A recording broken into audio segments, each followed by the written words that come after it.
All right, looks like we're live. All right, Shalom. First and foremost, we want to give all praises, honor, and glory to Yahweh, Bahasham, Yahweh Shai, Bahasham, Rakha Kudash. Double honors to the elders and the apostles of Great Millstone, and peace and blessings to the elect. And we are here once again, and we're going to get right into it. As you can see in the title, Breaking, Watch What Happens Next. And the breaking news is that I think last night or early this morning, within the AMs, somewhere around 1 a.m. on down to 3 a.m., you had the U.S. conduct what they're calling a raid in Venezuela, where they basically went up in there, dropped a few explosions, within certain areas, and the information that's out now is that they supposedly captured the president of Venezuela, Maduro, and his wife. And Trump is saying that they went up in there, they captured them, and they're on a ship on their way to New York to be indicted and so on and so forth. And there's a lot of there's a lot of talk about it, right? All around, all the news stations covering it. And so far, they said that you've had Russia came out and semi-condemned it, right? They called it condemnable. Iran already came out and condemned it because they were just being threatened a couple of days ago with military action over their protests and so on and so forth. But you basically have the world, right, is looking at what's going on over there, which they're saying is pretty much unprecedented with the U.S.'s intervention in Venezuela, because you just go up in there and take out a sitting president, that's some wild shit. On top of that, based on what they're saying, it doesn't seem like this was approved by Congress, but we're gonna wait and find out. But what they're saying is Trump used some presidential power um, under the notion that there was some form of credible threat from Venezuela or from Maduro to the U.S. or their citizens. So in that spirit, he acted in doing whatever he went and did. So it's just interesting that you got all these things going on. This is the third day of the so-called New Year, which they're saying this is the 30th anniversary of them actually doing something like this 30 years ago. To the previous thing was in Venezuela, if I'm remembering correctly, president or someone in there that they claim was doing something similar, with drugs and all those things. So there's a lot of things going on. They're already talking about how on one hand, some people are saying it's illegal. He wasn't able to do that. He's not supposed to do that. But on the other hand, everybody keeps asking, well, what comes next, right? What's the day after going to look like, right? Are they just going to transition, smoothly? Are the vice president and the military and the people of Venezuela, are they just going to roll over and say, hey, come in and take our resources? And I was listening to one interview, and the guy that was speaking was basically saying that because he was being asked by the news anchor, what do you think about this? Like, is it going to be like a democratic transition, up into Venezuela? And the guy was saying, well, when you look at the Trump administration and their goals, it doesn't seem like they have democracy in their plans. It seems more so like resources, right? They want to go up in there and get that's what they've been talking about, okay? Grabbing the resources, the oil, and so on and so forth.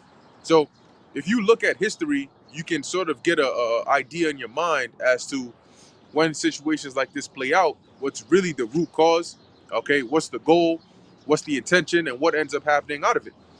So right now, as Yahweh Shai said, we got to watch, because these are all part of the signs of the times, that one situation leads to another like a domino effect. And then it escalates and it escalates, and before you know it, you're looking at it rumbling into some of these other major prophecies. Because now they're worried that Russia, North Korea, China, they might start looking at that as, yo, if that's what we're doing, if you want to just run up into other countries just because they're in your backyard and you got a suit, you're more dominant than them, why can't we go up into Taiwan? What's to stop us from doing that? Right? Russia, like, why can't we just go up and just completely dominate Ukraine? Why should we chill out? If you're doing this, you set that example, so we might as well go and do that too. So, there's a whole lot of what ifs going on, but over here we deal with what is, and what is prophecy. So if you brothers got anything, you go ahead. Hey, Khan, Shalom, Yabashim Yashabakatam. It's heavy that this is all happening because, was it 3 years ago? No, actually, shit, back in, was it 2020? Right, 2020, January 3rd, 2020, that's when he killed Qasem Soleimani, right, of Iran. So it's like January 3rd is like a day that this nigga just likes to just go kidnap niggas or bomb shit up or go kill niggas. Like, that's just his day, I guess, But we're going to see how this thing plays out, right? Because Yahushua talked about wars and rumors of wars, okay? And then shortly after that, he talks about nation against nation, kingdom against kingdom. And these kinds of things that America is doing, what it's doing is also creating a divide even within the EU nations. All right, because a lot of these countries are very let's be diplomatic, let's not start going back and forth with these other countries because nowadays everything is interoperability, like everything is interdependent. One country is connected to the next and connected to the next, whether it's financially, economically, militarily, whatever the case may be. A lot of these countries are connected. So if what America is doing is going to affect European countries based on maybe the trade that they may be doing with Iran or China or Russia or whatever the case may be, that's also going to cause a rift within these European nations and the world, the nations around the world in general. Okay, because this is a trend, this is a pattern with America. America is always the country that's always going into different countries and claiming that the presidents of those countries are treating their people bad, and it's always some type of propaganda, and it's never evidence based, right? He never showed proof that these things are happening. They just go out there, they just say it, they claim it, and then boom. So now they go and arrest this president, a sitting president in a sovereign country. You go in there, all right. That's an act of war by using the military to. I guess they dropped some explosions in Caracas, which is the capital of Venezuela. And you have the people, Jake, over there recording it, like, yo, what the hell? Like at 1 a.m. Okay? When people are sleeping, this devil is doing operations in pitch black, midnight. Okay? And then they kidnapped the man and his woman, and they said they bringing them all the way to New York because they've been indicted by Pam Bondi. I'm like, they're not even American citizens. What the fuck is going on here? Why a president goes to a foreign country to wage war without congressional approval? What's going on here, man? Right? What's going on here? So are they really finally just letting the American people know that, yes, this president is not a president of checks and balances, but in fact, an authoritarian, a dictator, okay? One who thinks that whatever he says goes. And if he's doing it to a foreign country, a leader of a foreign country, what happens when they turn their attention to domestic, the citizens, okay? The citizens that they've actually had this crazy ass fence around us, man. What's going to happen then? All right, let me get a quick precept and I'm going to pass it. This is a book of Luke, chapter 21 and verse 9. It says, but ye shall hear of wars and rumors. Ye shall hear of wars and commotions. Be not terrified, for these things must first come to pass, but the end is not by and by. Okay, when you go into that word commotions, another word for it is what? Insurrections. Okay, when you have people uprising, when you have people pushing back against their government, when you have people protesting. And America in 2026, you're going to see a lot of that. All right, I was watching a video where they said they use AI to simulate how 2026 is going to go based on all the data they've collected from 2020 all the way till 2025. And AI saying get ready for some type of disease X, right? We were talking about disease X a few years ago. They said that shit could spawn out of nowhere, right? They said get ready for a lot of power outages because of these data centers being set up, right? It's going to cause a lot of power outages, especially in the summertime. They said the summertime is probably going to be the hottest on record, okay? And it's going to cause a lot of energy crisis, right? Something that we've been warning about for years. I did a video, was it last year or the year before, about the lights flickering. Okay, the lights are flickering because we're seeing these little signs here and there, right? And then, of course, don't forget about this whole Epstein thing because that's all a psyop in and of itself. But is Esau using that? These devils, are they using that as a form to create a divide? Look what's going on with MAGA right now. You know what I'm saying? So there's a lot of things going on. Civil war, right? They talked about civil war that's going to unfold very soon, okay? So it's a lot of shit. They talk about even the potential for World War III. Okay, they talked about the mandating of digital IDs all throughout the states, man. So these are things that's laid out for 2026. All right. So yeah, man, let's just be ready. Let's just be ready. But one more thing, last precept here. This is what Yahushua said, Luke 21:10. It says, then said he unto them, nation shall rise against nation, and kingdom against kingdom. So when you read it in the NLT, it says, then he added, nation will go to war against nation and kingdom against kingdom. So that's what you're seeing. Okay, that's what you're seeing. There's literally war on all fronts. All right, when you go to the continent of Africa, there's war going on over there. You go to the Asian continent, there's war going on over there. When you go to the American continent, there's war going on over there.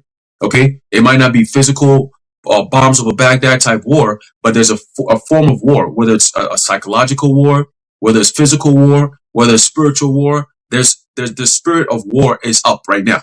Okay, and that's what Yahushua talked about. In the book of Ezra, second Ezra, it talks about realm against realm, kingdom against kingdom, right? Right? Nation against nation, right? One people against another. These are all parts of what the Lord described as a major sign before his return. Okay? And we're living in those times, man. So this doesn't come as a surprise. It's only an indication and a testament that we are indeed living in the last days, man. All right? You got it, bro. You got something, Shalom? Yeah, go ahead. Yeah, I'm gonna bring this precept out just to use this as an example for what happened over there in Venezuela. This is First Thessalonians chapter 5 and verse 1. It reads, "But of the times and seasons, brethren, ye have no need that I write unto you." Right? So we know what times we're living as the brother with Aharon was going into. This is a time of war. Even if I'm not mistaken, the book Ecclesiastes, the 3rd chapter talks about to everything there's a season, a time for love, a time for gathering, a time for refraining, a time of war, and a time of peace. And now is the time of war. And something that I did the New Year's Eve of destruction with the brother Shamya, I always mentioned that ever since I recognized it, since like the end of 2019, dealing with the thing that shall not be named, they always start the year, and that's like the theme, like the beginning of the year, how they started usually shows you the theme of how the year is going to go. Like the end of 2019 going to 2020, it showed you what the theme of the year was going to be about that whole situation and things like that. The January 6th attack thing, that showed you a theme of how it was going to be. And they usually ride that out for a long time. It's not something that just happens and it then dies away.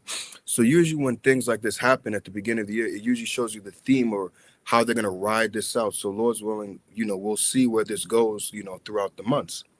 But again, we're not surprised. Like when I was told about this, I was in the middle of playing the game. I was up playing Marvel Rivals, and then my pops was like, "Oh, your mom called me, telling me about something about America attacked Venezuela." I'm like, "Oh, okay." I'm like, "All right," because I expect something. Like I'm not surprised about something like that happening. But the way he sounded, he's like, "What?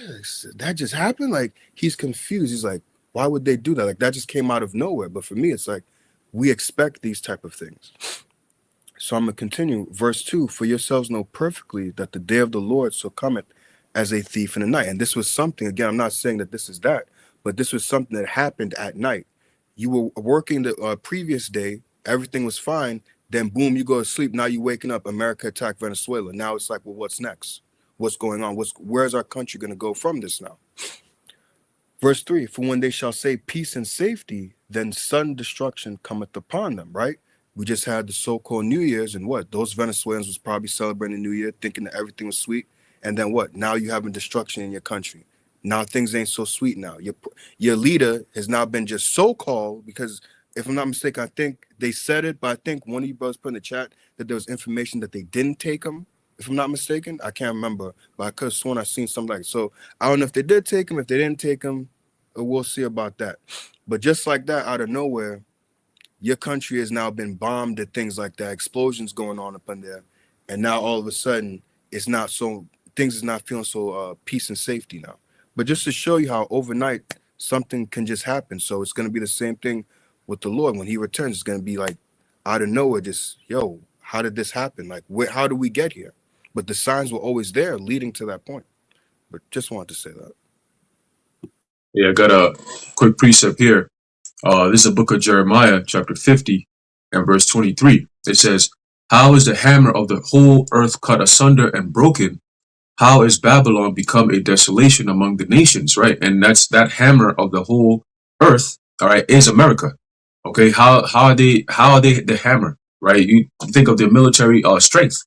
all right, their military ability, their so-called uh, um, uh, uh, um, special intelligence, okay, CIA and so on and so forth, man.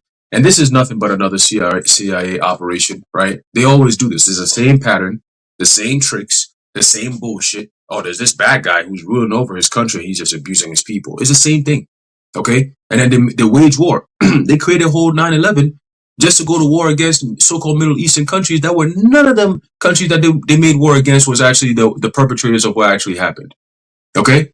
When you look at what General Wesley Clark talked about, all right, about the was it seven countries in 5 years that they had to topple, and the last one was going to be Iran. All right, none of those countries had anything to do with so-called 9/11. Okay, or at least on an official capacity, none of them. But yet they actually created a scenario to go to war against them. And who was behind that whole 9/11 shit? Look no further than Dick Cheney, and he just died. Well, it was a month or two ago. All right. So all these devils are just croaking left and right. The Rothschilds, they're all croaking left and right. They leaving the whole earth in a mess. All right. And then they leave it down to their children who are even worse than them. And then look what's going on. You got a nigga like Alex Karp and Palantir. We're not gonna stop talking about these niggas. All right. We're gonna keep messing up their damn stock market prices. All right. We're gonna keep telling the truth about them to fuck up their money. How about that? All right. So continue verse Jeremiah 50 and verse 24. It says, I have laid a snare for thee, and thou art also broken, O Babylon. All right, that's the fate of America. You don't get to go around causing all this mayhem, bombing people at 1 a.m. for no reason, and then all of a sudden oh, that's it. No, that's not it. All right, maybe the courts of the world may never bring you to justice, but the God in heaven, he sure will bring your ass to justice. Okay, and that day of judgment is coming, and it's fast approaching for you Americans, man. It says that thou was not aware, thou art found and also caught, because thou was striven, or thou hast striven against the Heavenly Father. Okay? And what is one of the titles of the Heavenly Father? The man of war. Okay? So Esau has created this concept of him being a man of war now, because what are you trying to say? You calling out the Most High now?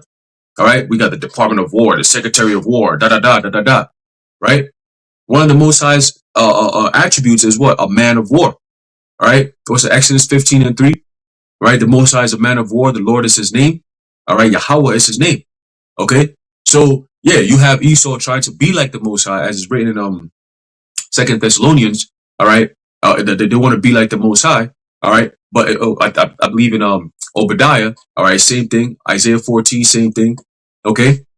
So his whole idea of being like the Most High is literally the complete opposite of that. All right? The Most High is good. I'm going to just create myself all the way evil and then say that I am the Most High now. Nah, nigga, it don't work like that. Okay, it don't work like that. So it says here, continuing verse 25, Jeremiah 50 and 25, it says, the Lord Yahweh hath opened his armory and hath brought forth the weapons of his indignation. And that's going into what? The missiles. All right, the armory is going into the silos opening up. All right, and then the missiles coming through to do their damage.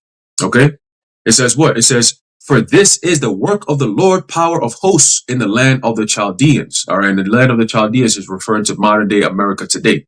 Okay, today America is known as the land of the Chaldeans. All right, so the Lord's work, right, was in Isaiah 54. All right, or is it 55? I think it's 54, where he says he has created the smith that bloweth in the coals. Right, so that's all part of the Lord's work. All right, he's created the waster to destroy. Okay, so that's all going to bring in his indignation, man. All right. And I think you got it, bro. I think I should be it on that. Yeah, and yeah, basically just like brothers were going into, this is the start of a new year, and the start of a lot of there's still a lot stored in the chamber that the Lord is yet to release, and these people are seeing but a fraction of this.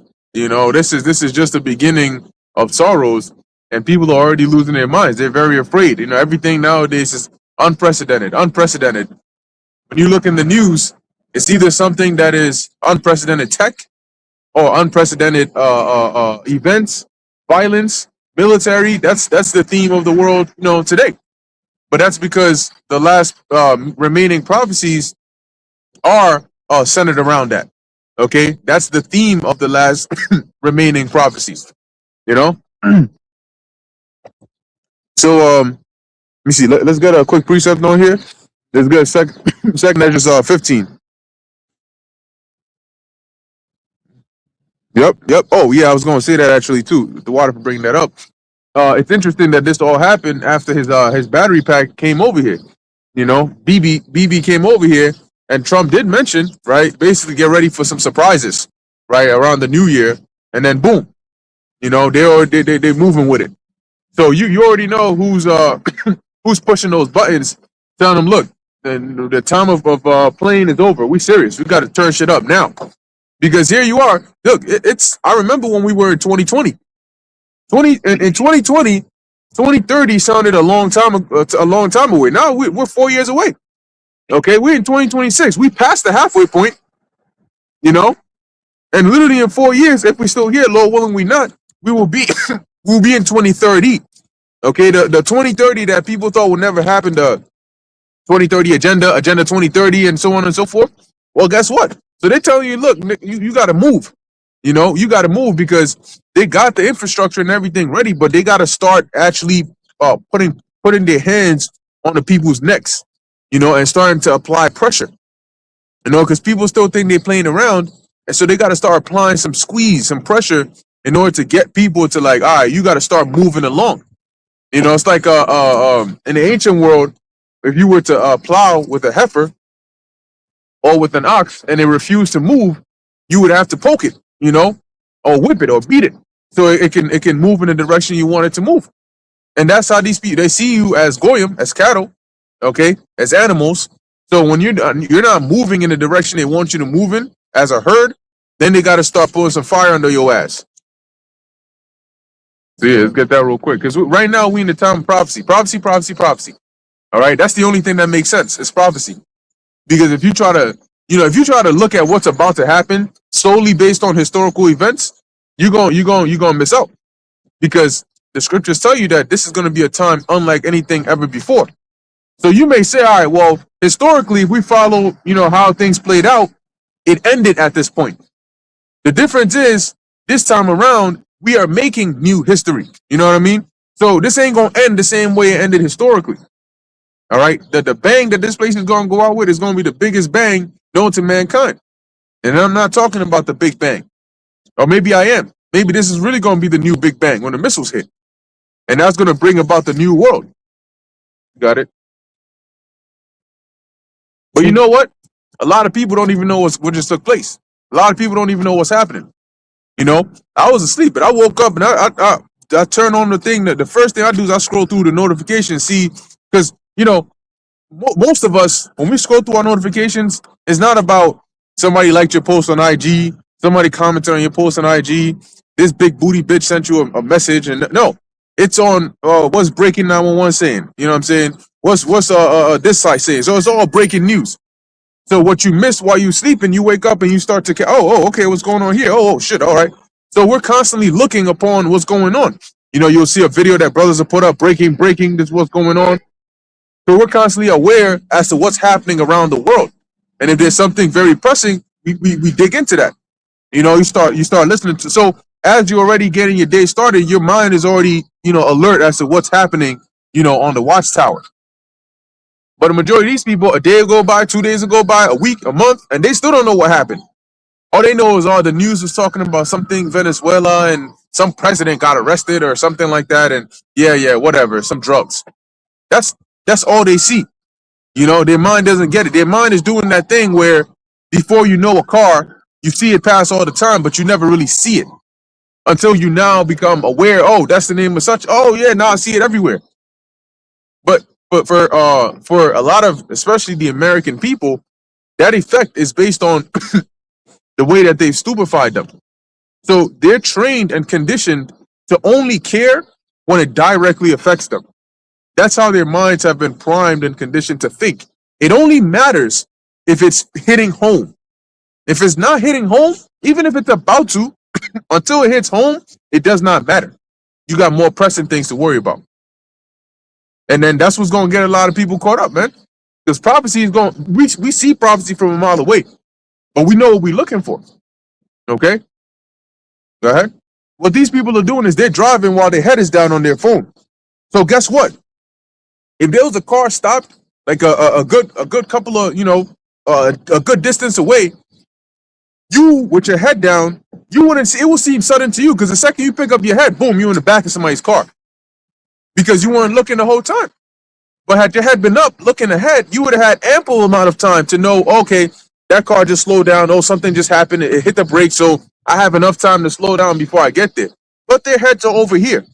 And the here is all the things in the world that they're concerned with. Their life in the world. You know, their jobs, their social media and the drama that's going on over there. The Kai Sinets and all that shit. That's what their head is looking at. You know? And then before you know it, boom, they're in a crash. Wondering how that happened. Got it? It's the book of Second Ezra, chapter 15 and 1, and it reads, Behold, speak thou in the ears of my people the words of prophecy. And that's what we're doing, and that's what we've been doing for years. You know? Our elders and apostles, you know, elder brothers, they've been doing it for decades. We've been speaking into the ears of the Lord's people the words of prophecy. Guess what? Even though he knows that majority of them ain't gonna get it, we still gotta speak it in their ears. Go ahead. Which I will put in thy mouth, saith the Lord. So the Lord is putting these words in our mouth, meaning in our minds, and we speak it. We come out here, you know, you may have a precept or two in mind, but how the words actually flow, it's all through the Spirit. Okay? Go ahead. And I just want to add, so even though most of them will not get it, and we still got to speak it, it's so that there's no excuse in that day. You know, when they go and face the Lord, and they say, oh, Lord, I didn't even know, I didn't hear them. And then the Lord plays a flashback. Mm-hmm. Like, oh, yeah. Matter of fact, that's in the book of Deuteronomy, right? Where Moses told him, he said, look, this law that I put before you is not in the heavens somewhere where you could say, oh, we wish there was somebody that could go to the heavens and go get it for us. Then we would follow it, right? It's not across the ocean somewhere. Oh, we wish somebody could go across the ocean and go get it for us. Then we would hear it. No, he said it's right here within your grasp. He said the secret things belong to the Most High, but the things that are revealed onto us, right, and our children. So it's our responsibility, the things that are revealed to us, to actually do. The Lord, you can't give the excuse that I didn't know because the Lord has made it plain, right? He has given us the knowledge, and we've made it plain upon tables to the point where the whole world will see. Matter of fact, if you got the capability to complain about us being out here, that right there is you condemning yourself because you've told the Lord, I've seen them. And matter of fact, it's not just that I just ignored them or I didn't see them. I saw them and they were a nuisance to me. So you've told the Lord that you've seen them, and that's all he cares about. Okay, so then there's no cloak, there's no excuse. So when that hell starts breaking loose over here, because see, the thing is, just like some people in Venezuela were shocked when they woke up at 1, 2, 3 a.m., you know, with explosions, they had to jump to the window and see, oh shit, what's going on out here? You know, some months ago, they saw that going on over there in Iran, you know, and in Israel. And before they know it, it's in their backyard. And they're wondering, what the hell? Why is the earth, the ground shaking? Why are the buildings shaking? And they got that little shock. But guess what? The citizens of America are going to get the biggest shock. Because nobody in their mind thinks that that can happen to a place like this. Because it's usually this place that is the aggressor. This is the place that, like Aharon read, the hammer of the earth. So nobody thinks that this place is going to have that rude awakening because they're the ones who give others that rude awakening. And that's what's going to make the shock to this system that much more intense. Because they're not going to expect something like that to happen on the soil. They're not going to expect to wake up one day and actually have their nation under attack, a nation under siege. But guess what? It's coming. And the Most High is going to be bringing it full force. Got it?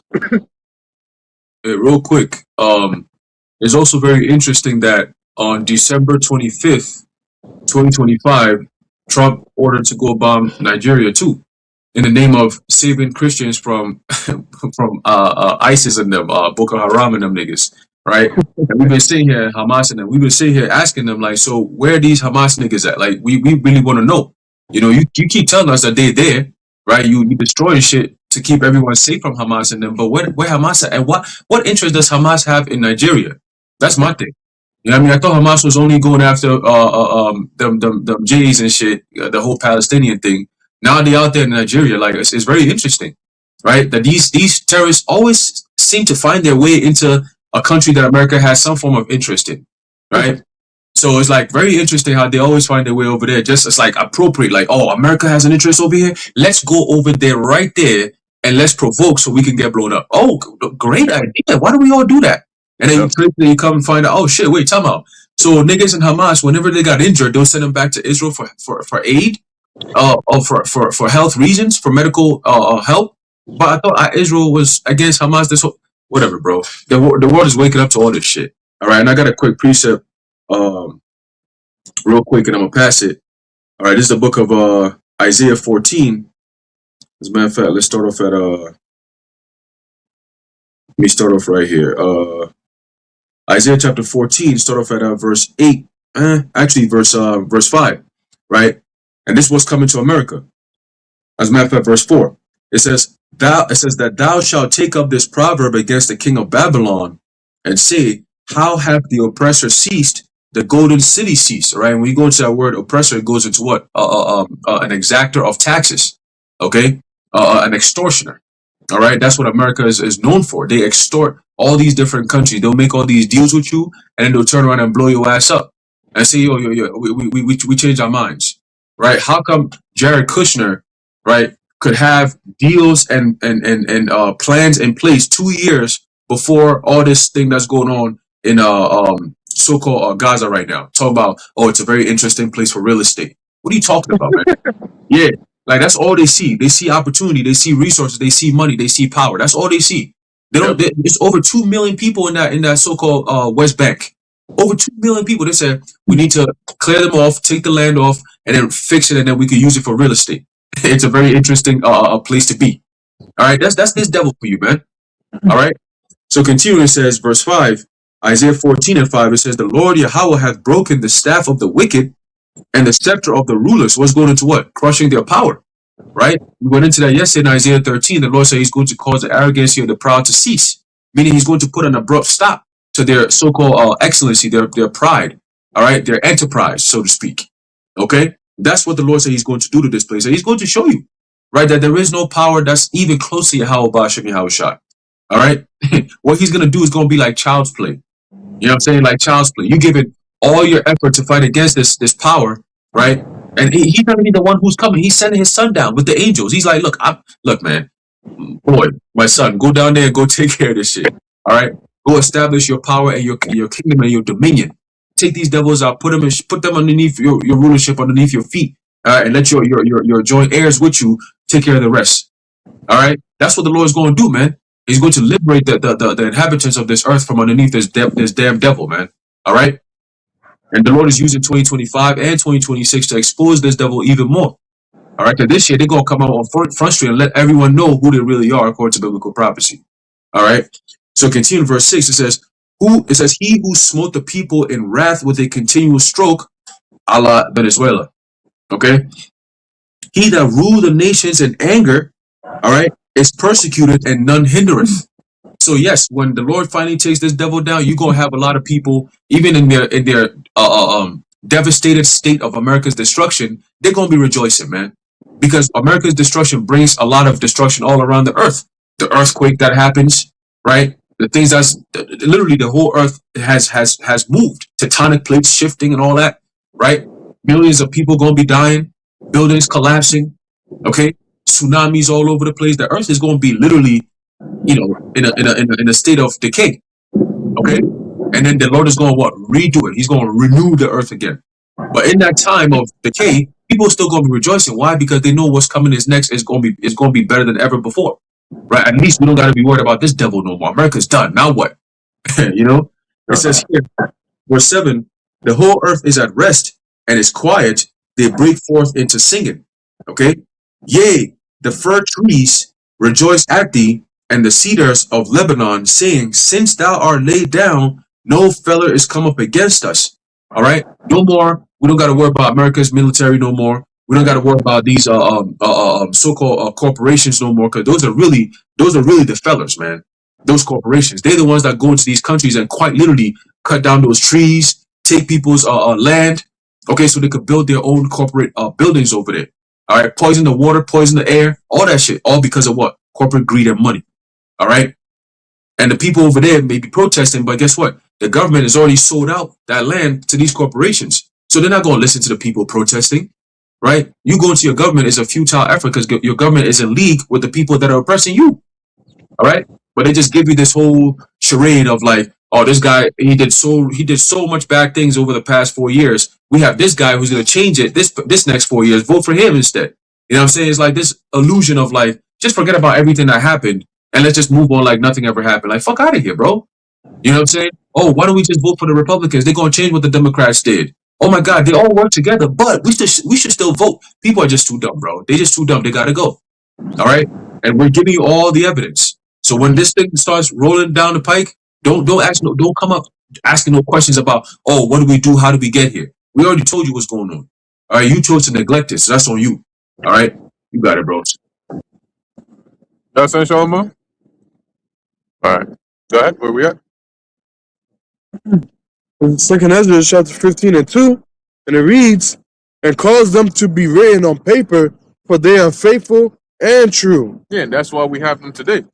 Except now, what we're doing, you know, with the words of the Lord now, right? He broke it up into like two parts, right? First, he gave the mystery, and now he's given the revelation.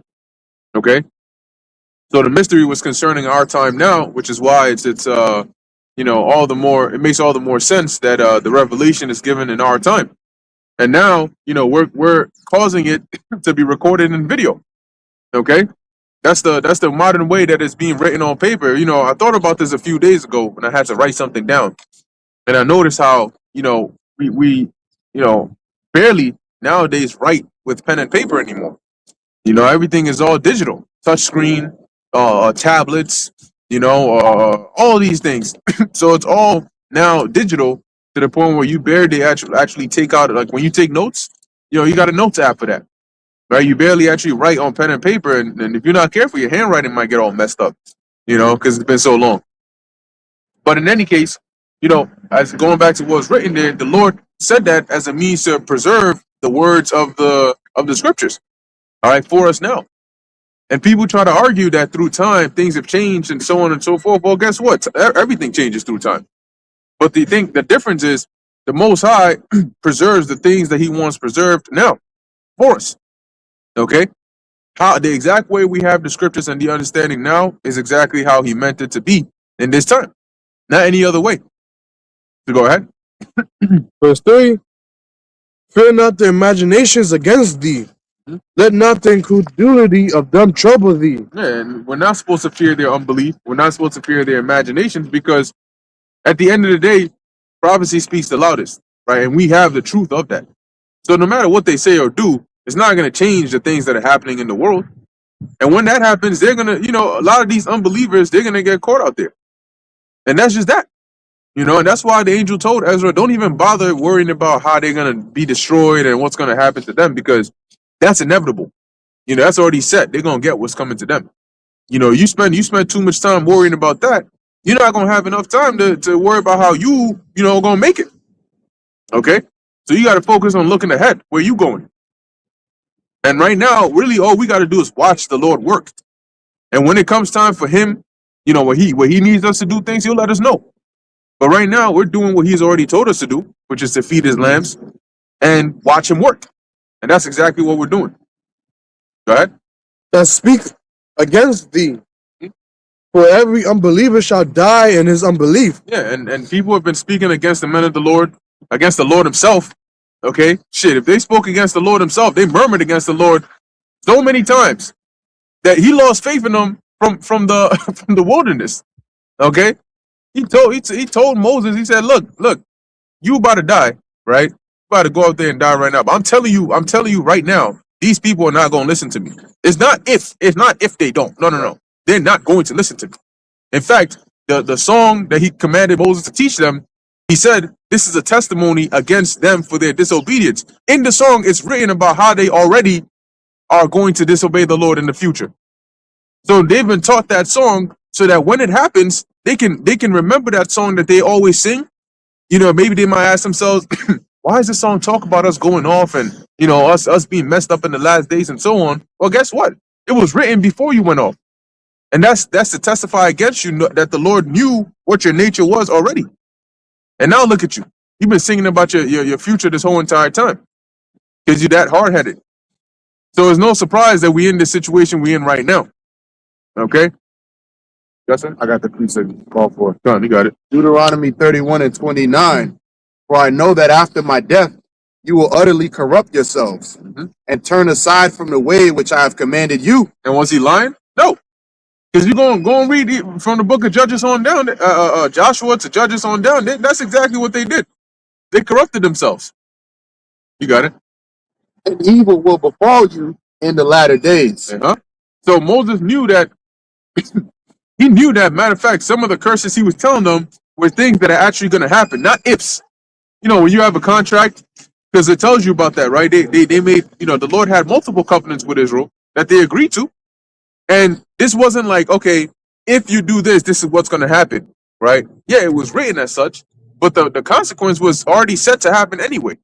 That's why if you go into Deuteronomy 28, you'll notice the curses are a lot longer than the blessings, okay? And it's more detailed.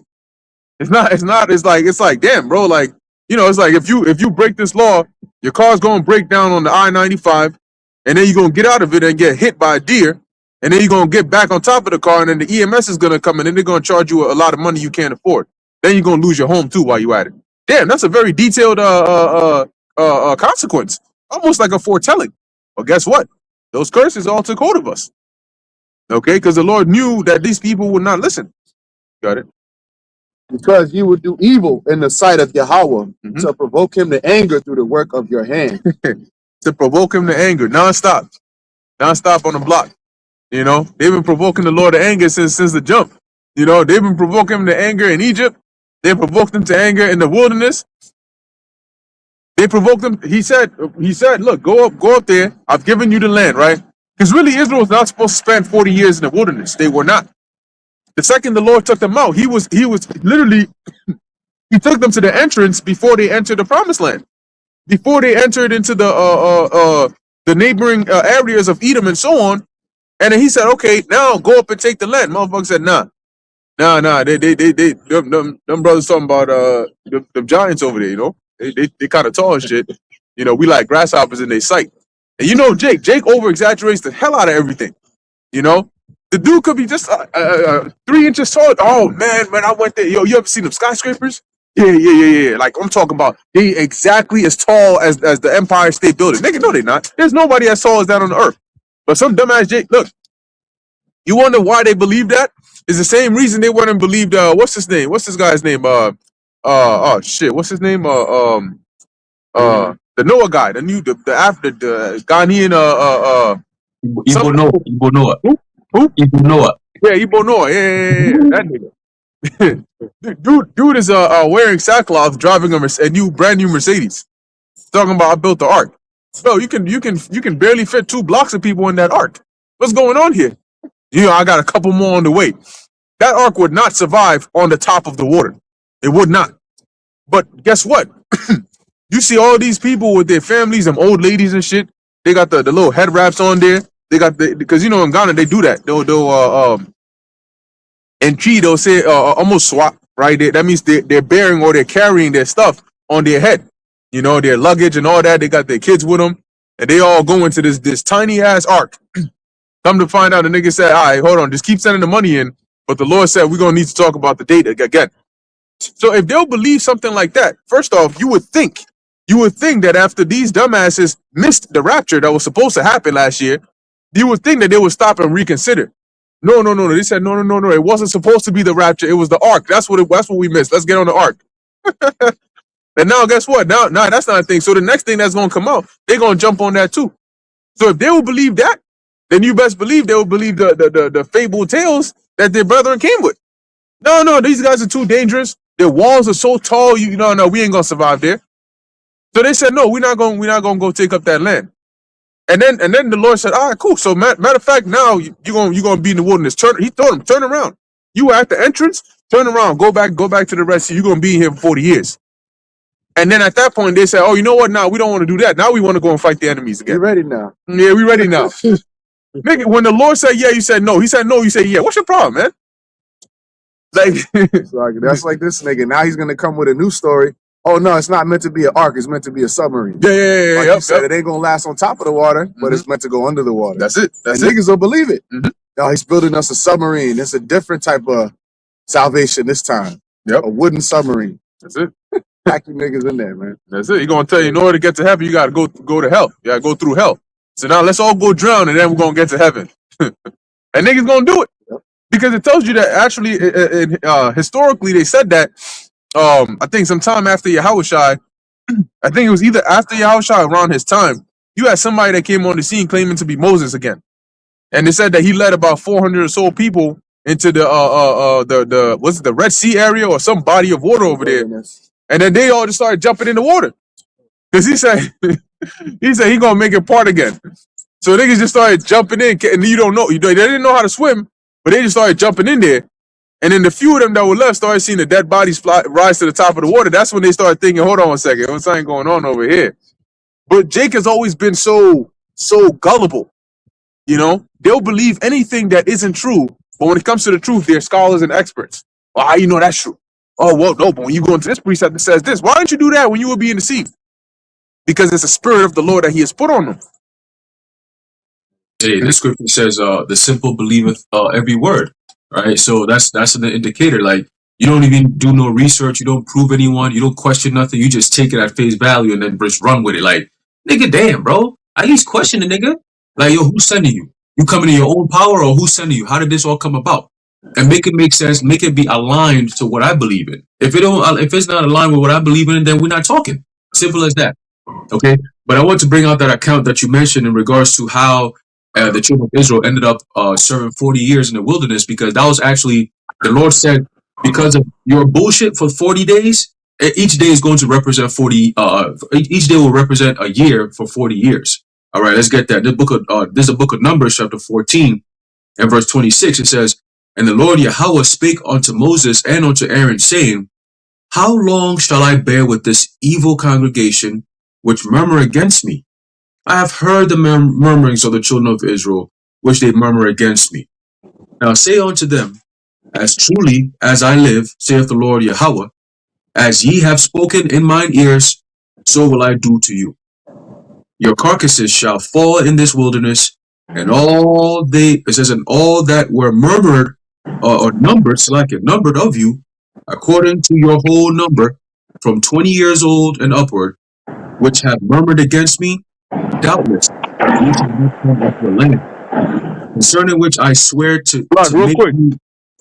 So see how you just read that, right? Where they said, the Lord said, well, basically, I'm gonna do what you asked for, because their dumbasses, as part of their murmurings, they were saying, oh, God should have just killed us in this wilderness, or he should have just killed us in Egypt. Why he bring us all the way here to die? So he said, oh, okay, you want to die? Let me do that. But see, Jake is the type of idiot to where when they say kill me, you go to kill them, and say, well, what you doing? He said, well, you told me to kill her. What you mean? I told you to kill me. Don't come put no hands on me. But see, the Lord doesn't play that. The Lord ain't gonna say, all right, I'm choke your ass a bit because you asked for it. And you're gonna say, no, chill. He's gonna say, all right, okay, let me chill. No, we got it. Yeah.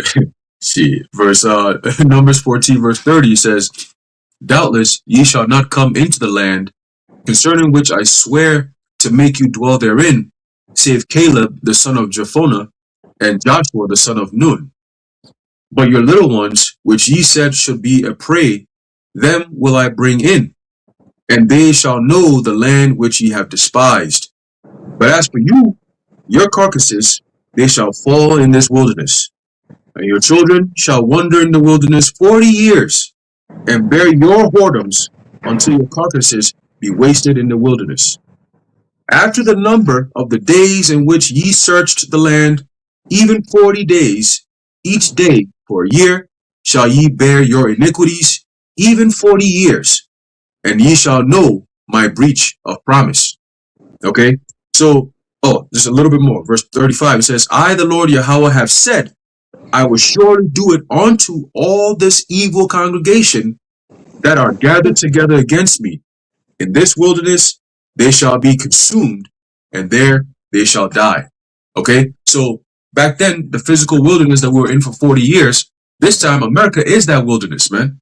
All right. And guess what? The only ones who are going to make it out of this wilderness is the representative of Joshua and Caleb is going to be the elect. All right. Just like in the time of Noah, the Lord had an elect, Noah and his family. Everybody else died. In the time of the wilderness, the Lord had an elect, Joshua and Caleb, and the rest of the offspring. Right, as it said in a few verses up, he says your little ones that you said were going to be pretty much compromised and shit. Those are the ones that I'm going to be taking with me. Okay, but for all of you who be murmuring, talking shit, having questions for the Lord, but you ain't got no answers for the Lord, right? All you niggas, whole ass niggas, just want to run your mouth. The Lord is he's gonna have to shut your ass up. Okay, and he said what? He said what? That I gathered that says I will do unto all this evil congregation. All right, the same niggas, IUIC niggas, ISUPK niggas, ISUPK niggas, GOCC niggas, all these clowns that are who they know that they're Israelites, but they don't live according to the will of the Lord. They want to do their own thing, right? The Lord he got beef with you, okay? Because he sent his actual representatives on this earth, his ambassadors on this earth, starting from our elders and apostles of Great Millstone on down. Those are the ambassadors of the earth, man. And anyone who follows those men, we are the ambassadors of Yahweh Ba'ashem Yahweh Shai. Okay? So we're not trying to hear anything that you niggas have to say. All right? It's the Lord's word, and that's it. Final. Point blank, period. Okay? And those who rule against that, you got something coming. All right? You got something coming. So he said what? The Lord says what? In this wilderness they shall be consumed, and there they shall die. So in this wilderness here, America, Babylon the Great, you're going to be consumed and you're going to die, man. How you going to be consumed? This time by thermonuclear fire and destruction. All right, that is the warning that we're giving you. You murmuring against the Lord, there's a judgment that comes forth. All right, you brothers got it. Uh, they're doing what the 2/3 do. You got leaders in Israel that's doing what the rest of the world do, which is listening to man instead of listening to the script. They follow behind their leaders, and they leaders don't even go according to the scripts. They got their own philosophy. You know? That's what they did in the wilderness. They listened to men, right? Instead of listening to the words of the Most High. That's why it's important to know the Lord's statutes and commandments as well, because a lot of people act like they don't matter. Done. Yeah, there's the scriptures say, blessed is he that readeth. You had your hand up, Shalom? All right, go ahead. No, but just a quick precept. This is Proverbs 18 and 21. It reads, "Death and life are in the power of the tongue, and they that love it shall eat the fruit thereof." So to those Israelites back then that, oh, we ain't going to take the land, the Lord just let us die here. Well, you got your wish. You got exactly what you were saying. And the same thing for today, Israelites that say that the name of the Lord doesn't matter. Oh, they don't want nothing to do with this. Well, when the time of tribulation comes, remember, you said you want nothing to do with this. Remember, the name of the Lord doesn't matter, so why are you calling me? Why does it matter? You have nothing to do with me. That's right. That's right. Yeah, there's a part where the Lord said, he said, I know that I know you're going to slip one day, and I'm going to be waiting for that day. And when that day comes, I'm not going to help you. I'm going to sit there and I'm going to tell you what happened to all those gods who ate up of your offerings and ate up of your sacrifices, right? Why don't you go call them to come and help you? You ain't getting my help today. You need to learn the hard way. You know, and the annoying part is, like, you sat there and agreed, like, they literally, you know, Moses went up the mount, came back down with the covenant. He explained it to them. He wrote it in a book. He read it to them in their ears. It was a contract. And he said, this is what the Lord said. They opened their mouths and said, all that the Lord has said, we will do. Okay? Amen. Okay, we're going to do it. And in the same duration, they turn around and they do the contrary. And that's why the Lord said, look, this time, you know, I mean, this is how the story has to play out. But this time, that's it. I'm not taking, you know, people who profess with their mouths, but their heart is far from me. I'm not doing that. Okay? You got it. Where we at? This is Let's see that, reader. Yeah, let's get that. Revelation 1 and 3. Blessed is he that readeth, and they that hear the words of this prophecy, and keep those things which are written therein. Yeah, blessed is he that readeth. And this says that because a lot of these people, they don't read, especially the most important book, which is the scriptures. They don't read it. They don't, you know, try to understand it. And that's why they keep being deceived. because they don't have the mind to think critically for themselves. You know, they just are led astray, right? Like Aharon said, tossed about with every wind of doctrine. The simple believeth every word, but the truth. It's funny because they believe every word but the word of God, and that's what makes them simple. Because the word of God is complex to the simple-minded, you know, but it's plain. It's plain to the spiritual. The scriptures say that it is spiritually discerned. The carnal man cannot understand it because the Lord has not given it to you to understand. Okay, so as we see the things that are taking place, this is only what, once again, January 3rd, you know, and it's just, once again, it's just so interesting as the drums of prophecy beat louder and louder. The people, you know, seem to get more and more deaf. They continue to live a jolly old life as though there's nothing taking place or happening, you know, on the planet Earth or in their lives. But that's okay because the Lord is going to change that. He's going to give them a nice, sweet shock to the system. Now let's jump from there to Isaiah 65. Drums of liberation. That's it. That's it. The drums of liberation. Yep. 65 and I think it started at 11. Because you know the Lord deals with cause and effect, right? Actions and consequences. And a lot of the things that are happening are consequences for various actions. Okay? And a lot of it stems from what? Disobedience. And the Lord is going to show you why it is that you don't disobey the God of heaven. You got it. So this is the book of Isaiah, chapter 65 and 11, and it reads, but ye are they that forsake the Lord, Go up to 10. and Sharon shall, All right, 11 is good. verse 11, but ye are they that forsake the Lord. Yeah, they forsake the Lord. How do they forsake the Lord? They turn around and do everything else but what the Lord asked them to do. And they cast the Lord behind them somewhere. And the Lord, and you know what was very telling? What's very telling is the fact that even in the wilderness, when there were no other gods around you, you still didn't listen to the one only God that was taking care of you. Like the fact that manna was coming down every day for you to eat should have been evidence to you that, hey, you got a God that's actively taking care of you. All right. But you know what they turned around and said? We tired of this manna. Every day is a damn manna. We want some wine. We want some meat. We want some flesh. We want some, you know what I'm saying? That's the energy that that they gave the Lord, the ungrateful ass energy. And that's why he killed their asses when they started eating that quail. Because you can just imagine, you know, the Lord's frustration looking at them. What comes to mind is there's this video of this, I guess she a TikToker or whatever, and she's at some store, and they, you know, she goes to the store, she orders some food, and they put like pancakes or whatever in front of her, and her dumb ass started doing some annoying ass dancing shit with her face, like, you know, like them fat people before they eat, but she's doing some annoying ass dance, and you can see some girl in the other seat looking at her like she's just so enraged, looking at her like, yo, you're so annoying, right? Like, what are you doing? And that's how the Lord is looking at he was looking at him in the wilderness.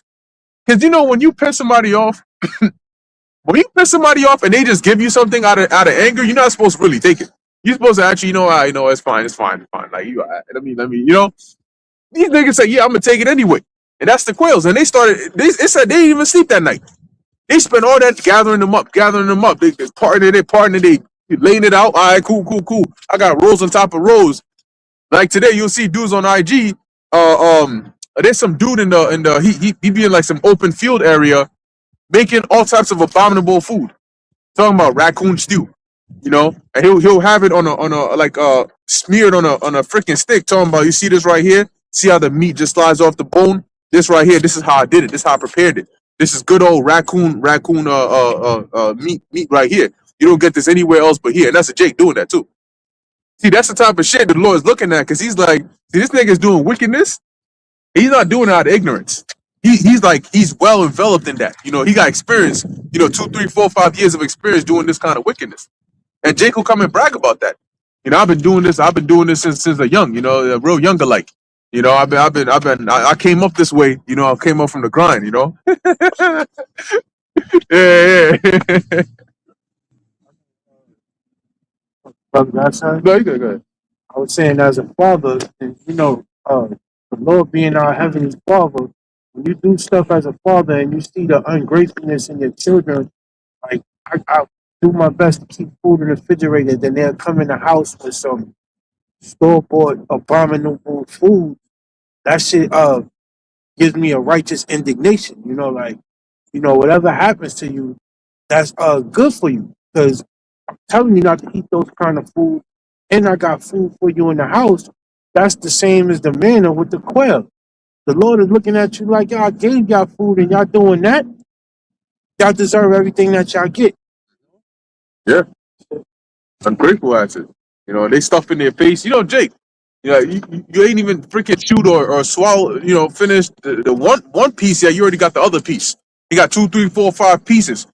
Like, and it's so telling because they do the same things today in those freaking mukbang videos on camera. Oh, this fat ass nigga could barely fit in his car. Talking about every day we eat good. You know, he turns on the camera and shit. He's a fucking chopped cheese from a deli or some Chinese food, and all you hear is like, like he's barely struggling to breathe, and he's just big. He's just like a fat round tire, and his freaking belly's just honking the whole the car on there. And he's the type of nigga, you know, them Winnie the Pooh looking niggas where his belly is out because his shirt is too small. And and what's infuriating is in the comment section, you gonna have somebody talking about, hey, you doing good, brother. I sent you another $100. You know what I'm saying? Hey, stay up. You know, I really want to see where you go with this. And this, you know, it's like, yo, is this real? Like, is this actually real? But that's Jake. So imagine the most I've seen that. You know, with the quails talking about every day we eat good. You know, hey, pass me that. Don't forget he got to put the black latex gloves on while he eating it too. Annoying shit. Yeah, before he bite into it. And the most I looking at him like, oh my gosh, I'm gonna strangle this nigga. And that's why he sent them serpents up in there. You know? He said, no, these niggas gotta die. It says that while they were eating, the anger of the Lord was kindled. And he said, fuck that. I'm gonna kill these niggas right now. And then he started slaying them. You know, we started burning them up, you know, because that's Jake. You know, they're professionals in annoyance. They master the art of how to annoy you to your core. If you can piss off the Most High, who's known for being long suffering, who can't you piss off? But that's Jake, and that's why the Lord is like, okay, I got something for you. You know, in this time, in this day and age, I'm gonna put some real hell on you. Oh, you like to eat? Oh, okay. So you're not gonna eat. If you like to eat, you're not gonna eat. You know, you like to eat abominable foods, you're gonna be eaten by an abominable food. Imagine being thrown in a pool of piranhas, your fat ass. And piranhas, they do a good job. You know, they're like the ocean hyenas. They will tear your ass up down to the bone and then come back later to finish the bone. You know, that's what them hyenas do. If they latch onto your arm, you think, all right, maybe he just biting some flesh. I could grow. No. The nigga's biting down to the bone and breaking that with it. You know, you getting ripped up on all sides. The most side, the scriptures say, the piece to tear. Yeah, they said hyenas, they eat bone, they actually digest bone. So that's even a problem right there. There you go. Yeah. So they're gonna digest all parts of you. Okay? Go ahead. And the Lord has written that that's going to happen. He said he has, I think that's in Sirach, spirits that be created for vengeance, which in their fury they lay on sore strokes. All these things that are happening in the world right now are leading to that time. Okay? It's leading to that time. You gonna see that freaking crocodile with a bib on. How the fuck this short ass crocodile put a bib on him? You know, or them Komodo dragons. You know, them freaking what's something called them big ass lizards? Are they Komodo dragons? I think they're Komodo dragons. Those big ass lizards, yeah, they're dangerous and they fast too. You know, 3, 4, 5 of them pull up to you. Human, Yeah, there you go. human. And they got this poison. It look harmless because they don't got no teeth, but the bacteria in saliva causes paralysis. Look at that. So them things is made to devour human beings. Yeah. These cows, they swallow you whole. Mm-hmm. Yep. That's what's gonna happen. It's like them snakes, them boa constrictors, how they squeeze around you. I think Ayash was going into that, how they'll like wrap around you and they'll squeeze, and every time you scream, you give out air, right? Because when you breathe, your lungs expand and then they contract. So when you scream and it's like pushing out air from your lungs, then they wrap up that space, so now your lung is not expanding anymore. And now you wonder what's going on here. How'd you end up in this condition? You got it, bro. No, I was gonna mention. I mentioned from time to time. If you ever look them up, Gustav, the crocodile Burundi. I'm telling you, listen, the Lord gonna unleash that dude. And if you ever seen them crocodiles, they ain't slow. You may sit there and think that them niggas is huge as shit. That hell he can't move them. They can run. Them niggas get on they literally on their foot, and they will like this at you and run up on you. Don't think them niggas are slow. Them niggas will creep up on you.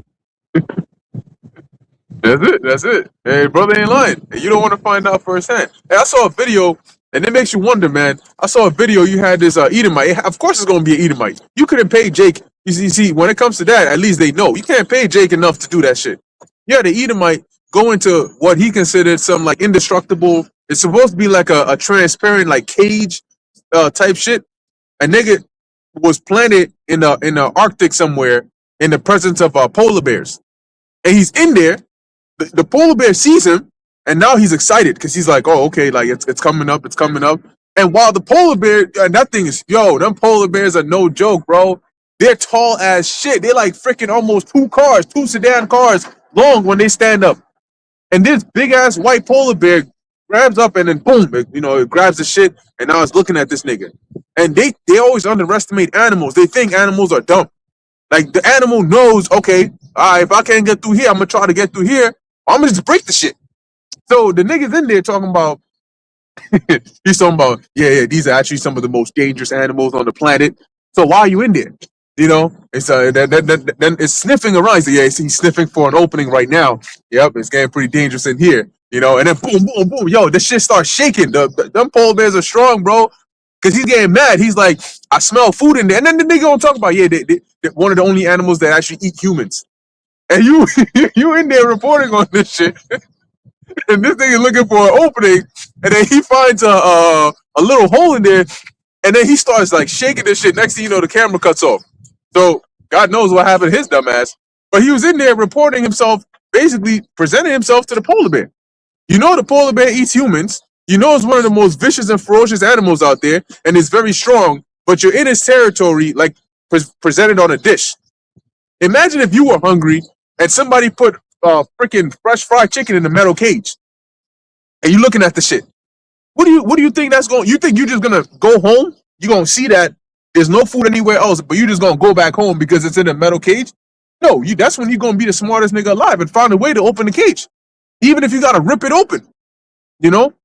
So you got people that underestimate the intelligence of these animals, but the Most High said He has created spirits that are created for vengeance. Okay, and some of those are apparitions, but some of those are also just actual spirits that He will put upon different creatures, upon different people. Okay, upon different AI vessels. When the eyes start going red, and they're gonna be out here, as it says, tearing ass. Yeah, that's right. That's right. Polar bears will chase you miles and miles to get what it wants. Even regular bears will do that. You see you haven't seen a bear chasing somebody riding a bike? That's the time the nigga ran the fastest in his life, and he's turning around and he dude damn near running up hills. That's how fast he's running. And them polar bears are fast. Them regular bears, they're fast, man. Because naturally you think, oh, it's big, so because it's big, it's probably slow. No. The bears are fast and they climb trees. So don't make the mistake of thinking I'm gonna go off the street. And also, too, we got to keep in mind that these creatures are built for that rough terrain.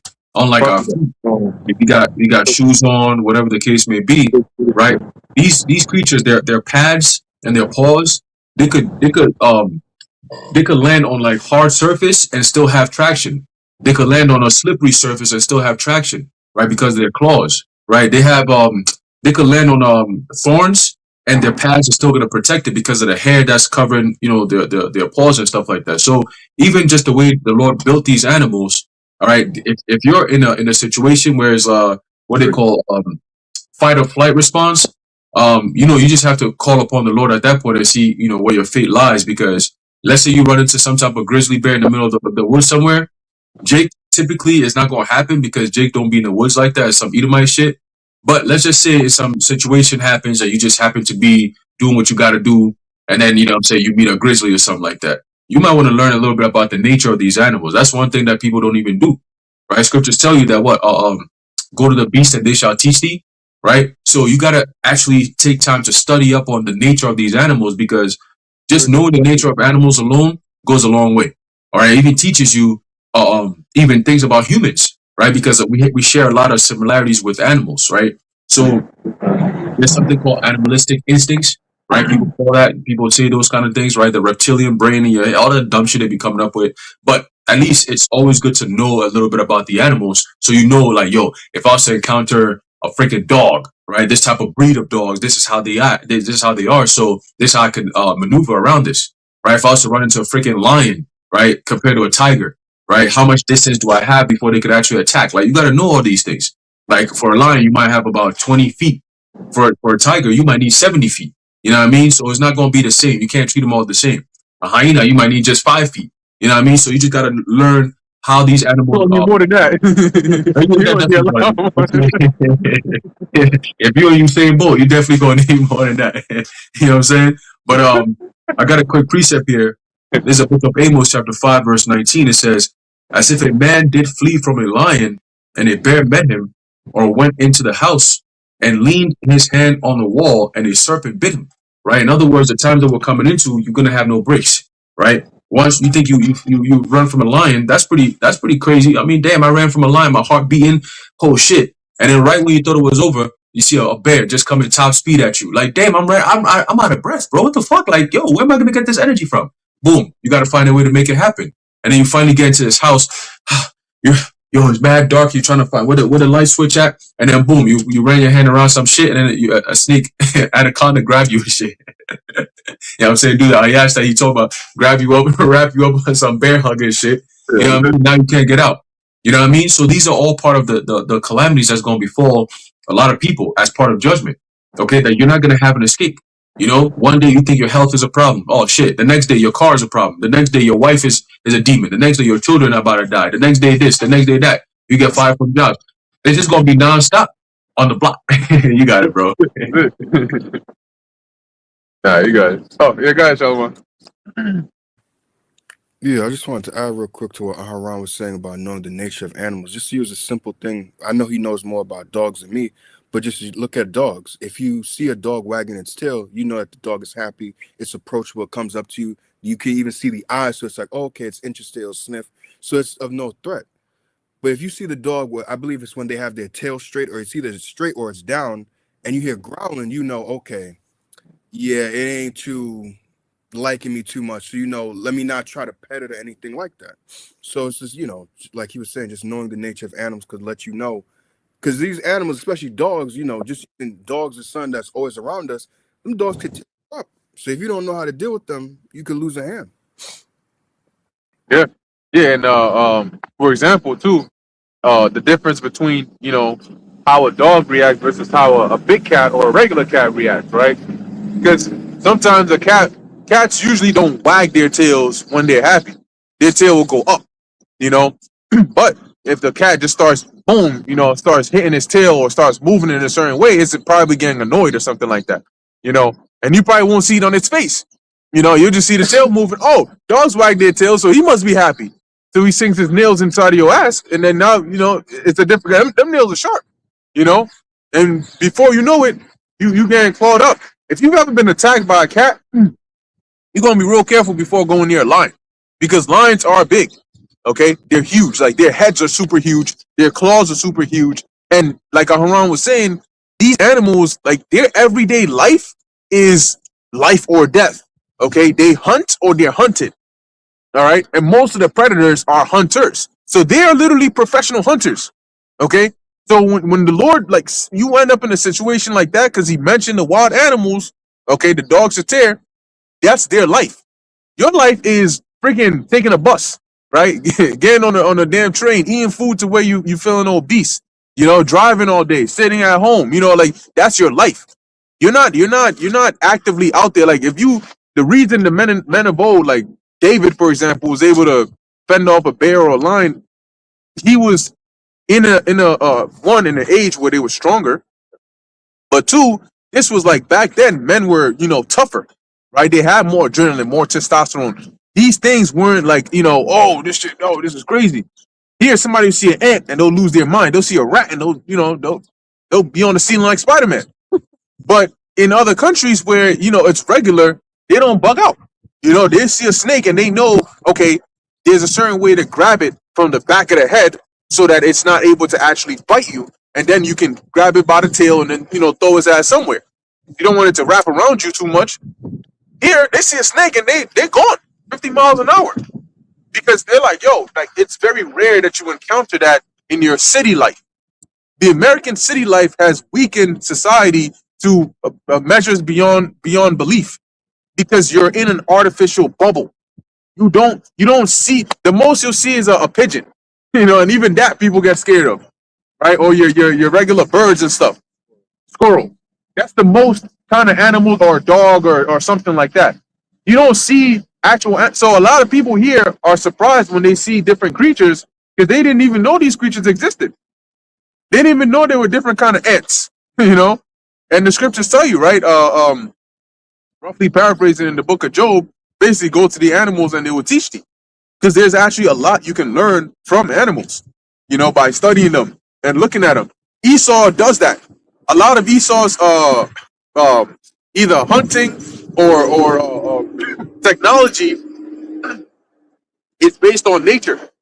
Okay, he looks at certain creatures and how they move and what gives them that advantage, and then he implements that using different society technology to get that same advantage. He'll build certain things if they're going to be in the air to be aerodynamic based on how certain birds fly. What makes them so fast? Why are they able to dive so fast? How are they able to cut through the air? Oh, they got to be aerodynamic. There's something about the way they're designed. That's why birds have beaks, especially the flying birds, because that also helps them cut through the wind. Obviously, amongst other things, certain birds that are designed. I got you. You see those birds that they just, they catch their prey, right? They hover, and when they see the fish, they just dive straight down. There's actually a bird that they said is nicknamed like the bullet bird because it can kill you. Like it can dive down so fast that they said it's either as fast or faster than a bullet. Yeah, I think that's what it is. And when that lands on you, if it hits you as a human, you're cooked. It's like a bullet hitting you. Yeah, that thing can fly at speeds of a few hundred miles an hour. Yep. I don't know the exact number, but it's just ridiculous. Mm-hmm. And they by the impact they kill you. Mm-hmm. Yep. And then they in their mind, because what you said just reminded me of something else. I saw this one documentary where there were these falcons and they killed a goose, and they had fun with that shit. After they killed it, they took the head and there was a frozen lake and they started throwing the head around and like flying around it and shit. That's crazy. They pick the head up, drop it from high in front of all the other geese. Like, yeah, nigga, I dare y'all to try this shit. But what you were saying reminded me of the drones. That's what they're doing with the drones. They're designing it, the robot dogs. Mm-hmm. The robot. They have swarms of it's like a swarm of robotic bees, swarm of robotic mosquitoes. And they have so many different ways. That's why it says the devil is coming down with great wrath, knowing that he had but a short time. That's part of it. Everything he's coming up with and using nature, but then inverting it to bring death. Right. And then another thing, I was listening to you brothers while I was going to get the tea. That was even a raccoon or a squirrel could be deadly if they're rabid, because that happened in Long Island recently. Funny ass story. This woman, she was in her backyard out there on the South Shore of Long Island. And all of a sudden, she felt something attached to her leg. Oh, shit.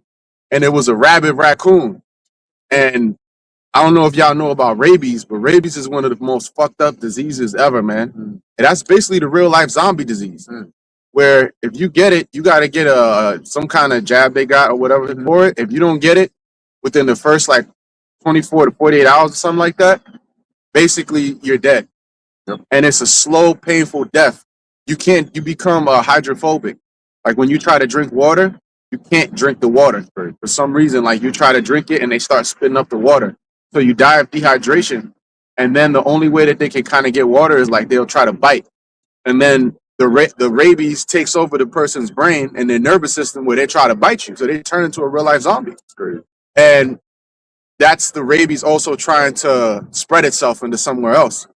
So going into what Aharon and you brothers are saying about knowing wildlife, that you got to know about certain things, man. Like, I be telling my family, like, yo, listen, if y'all are out and you see a squirrel that's just coming up to you and it's not afraid of you, or a raccoon, they're supposed to be afraid of humans. So if they just coming up to you with no fear and they just kind of wandering around and they look in a daze, that means they're probably rabid. And they said that's a big thing in Long Island now. A lot of rabid raccoons is popping up, and people don't think nothing of it because, like the brother said, they're used to that modern life. The comforts of civilization has made them dumb, and their survival instinct is extremely low. You know, like that other video where the club was on fire and everybody's like dancing, like, yo, look, about to die. You know? That rabies, they made a movie called The Crazies about that, where that virus had got contaminated in the water from a plane crashing in the water, and the rabies came from monkeys. And when they got infected by it, everybody that drank the water in the town was getting that virus infected them to where they would just be attacking people trying to eat them and shit, like you said, the zombie disease. The rabies caused you to act uncontrollable to any of your nervous system and your actions, and like you said, it was trying to bite people to get the water substance or get hydrated. Yeah. But it was killing people. So yeah, that's a horrible virus that affects a lot of wild animals. And recently, mountain lion just attacked two people and killed them last night. And they said that mountain lions usually don't attack humans, but probably was infected with rabies. Yeah, Monkeys are, monkeys are already fucked up. So it's like a rabid monkey. Goddamn! Yeah. Imagine the Lord do that. He gonna send a swarm of rabid monkeys in New York City. What you gonna do then? Right. A swarm of rabid baboons. Shit. Them niggas already wild. And then if they're rabid, oh, forget it. You're done. You're done. They're Rabies is intelligent too. and they're intelligent, right? So you people, you go to the zoo to look at animals. You know what I'm saying? Them animals, the Lord gonna break them free. You know, and He gonna let them have their way. Let them have their way. Beast to terror. Right? The Scripture talks about that, man. That's what happened to those heathens, those Hamites that tried to be in the Northern Kingdom land after the Assyrian captivity. the They were heathens, yeah, exiled, and then they came up in there and they said lions was fucking them up. The Lord did that. The Lord controls everything, man. You people underestimate the power of Yahweh B'Shem Yahushai. And let alone, last thing I'm gonna say is they could take that rabies and then weaponize it. I'm almost certain they have, man. If they've done it with everything else, they weaponize ticks.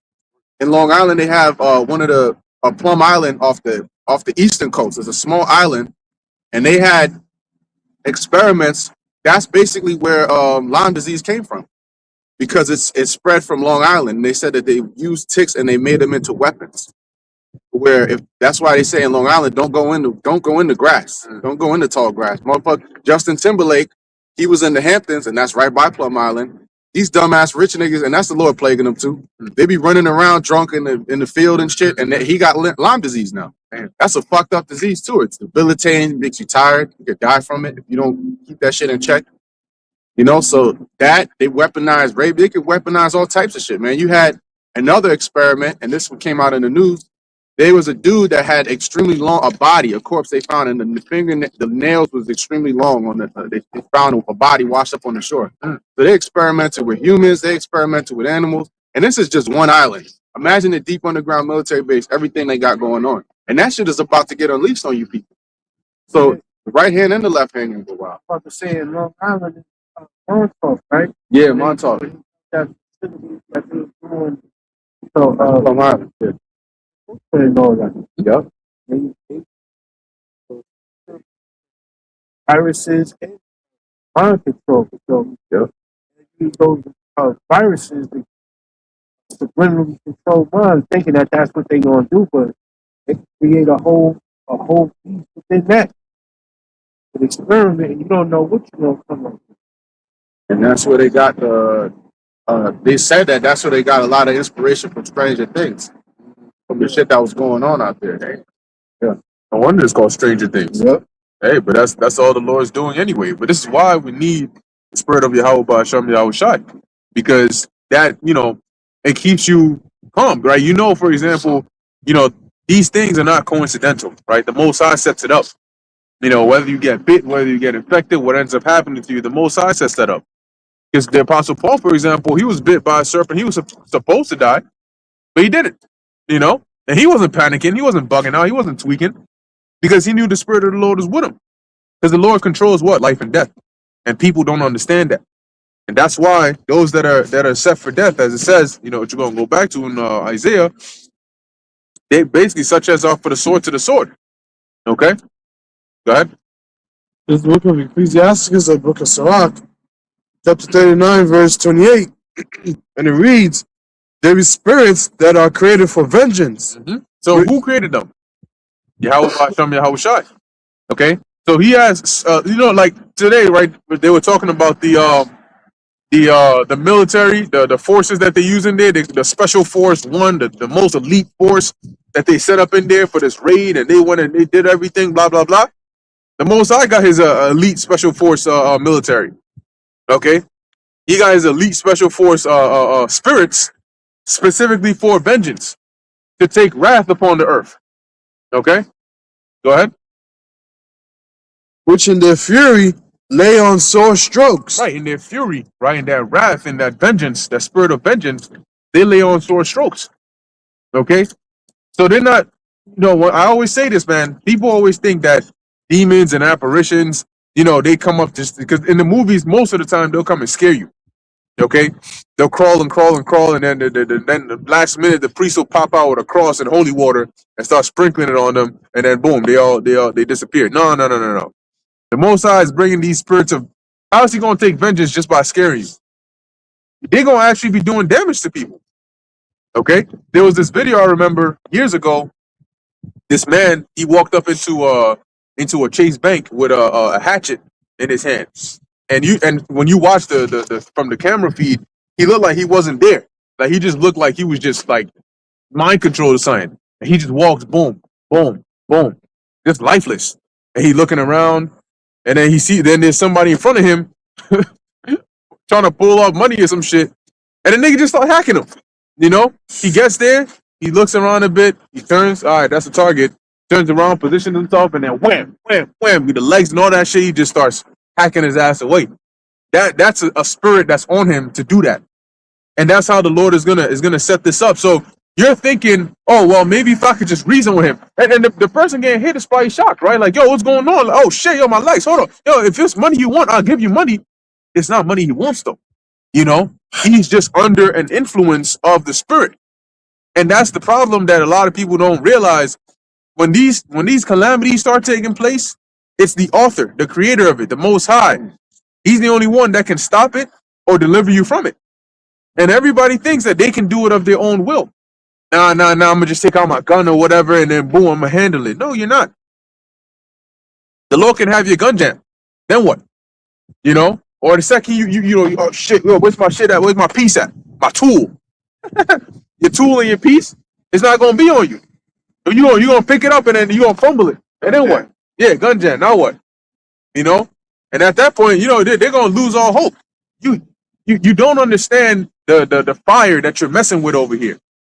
You don't understand how impossibly easy it is for the Most High to take you off of this earth. With ease. Like without even thinking about it, he can just do that so easily. But he wants to make sure you learn a painful lesson. Okay? That is why they're called spirits of vengeance. And in their fury, they lay on sore strokes.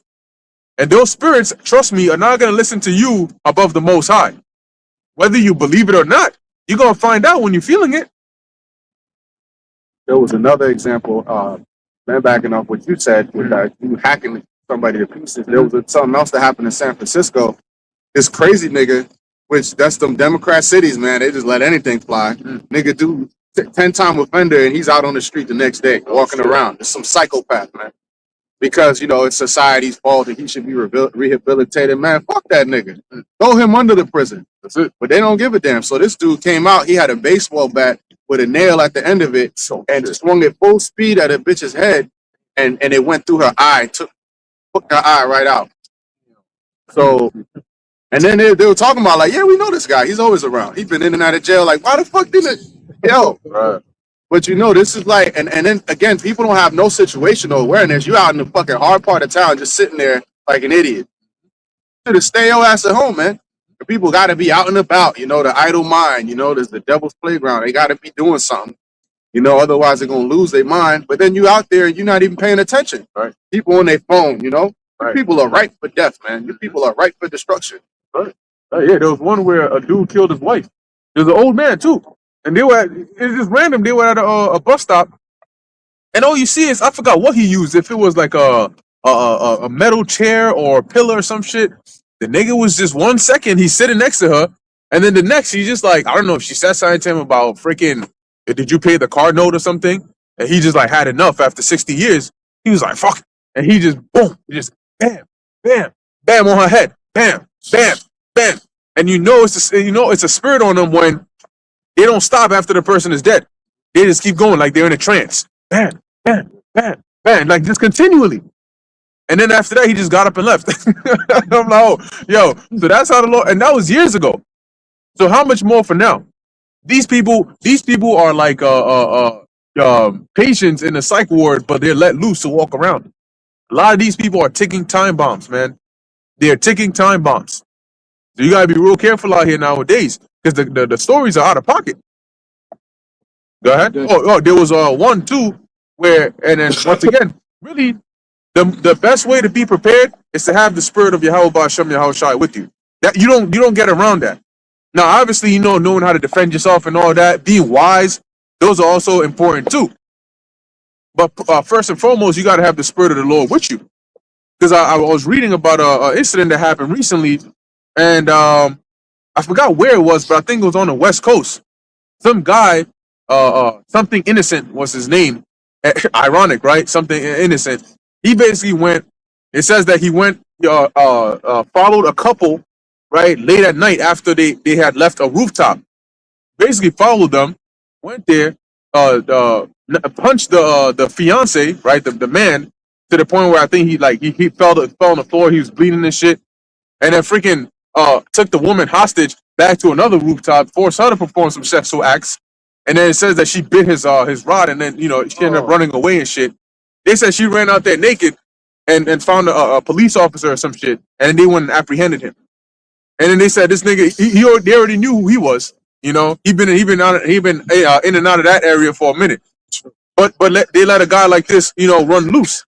And this is why, once again, you got to be self-aware. A lot of these situations that play out, you got to stop and think like, all right, these are the times we're in. It's very dangerous times. Should I really be out that late? Should I, you got to watch your surroundings. Because there's people out here with a lot of spirits on them. And I remember years ago, I think it was the Apostle Ramlab that mentioned this in one of his videos. He said that the Lord has so many ways to deliver you that sometimes, like, it's not always going to be an angel with like a force field. You know what I mean? Like, here it is, somebody coming after you, and then boom, he pops up a force field and they can't touch you. But sometimes it's something that you might think is simple, but you don't even realize it. You may be coming home and it's late, and they may be across from you or across the street, somebody that has demons on them, and they may have wicked intentions.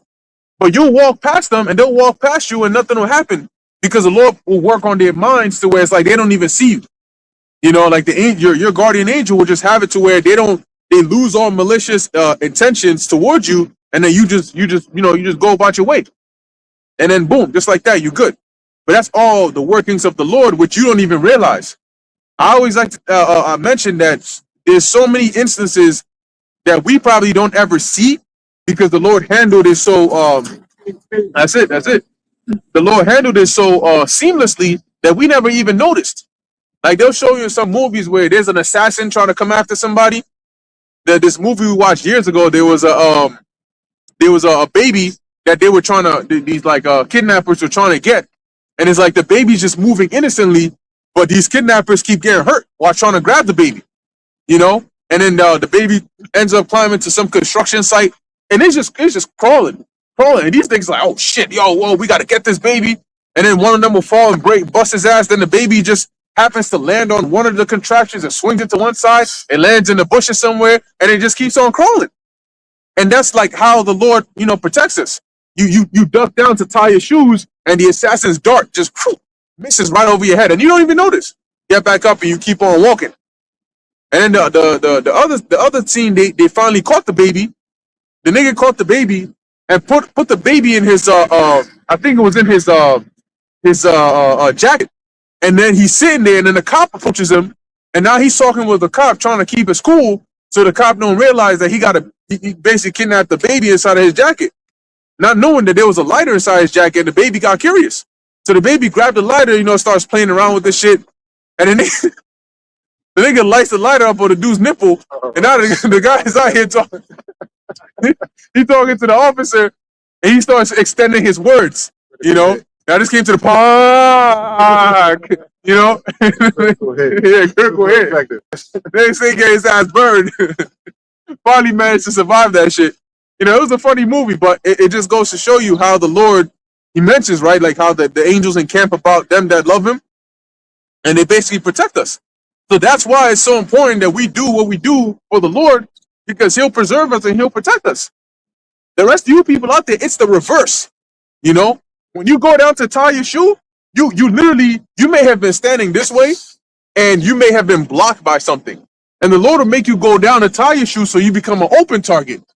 And then that rabid raccoon comes and latches onto your ass. Because you got these wicked niggas that like to sag. They'll sag around the fucking boxer shorts showing and shit. That raccoon is like, oh, that's food. One is gonna latch on the left, one is gonna latch on the right. You know what I'm saying? Yeah, they're gonna tear you up. Anyway, where we at?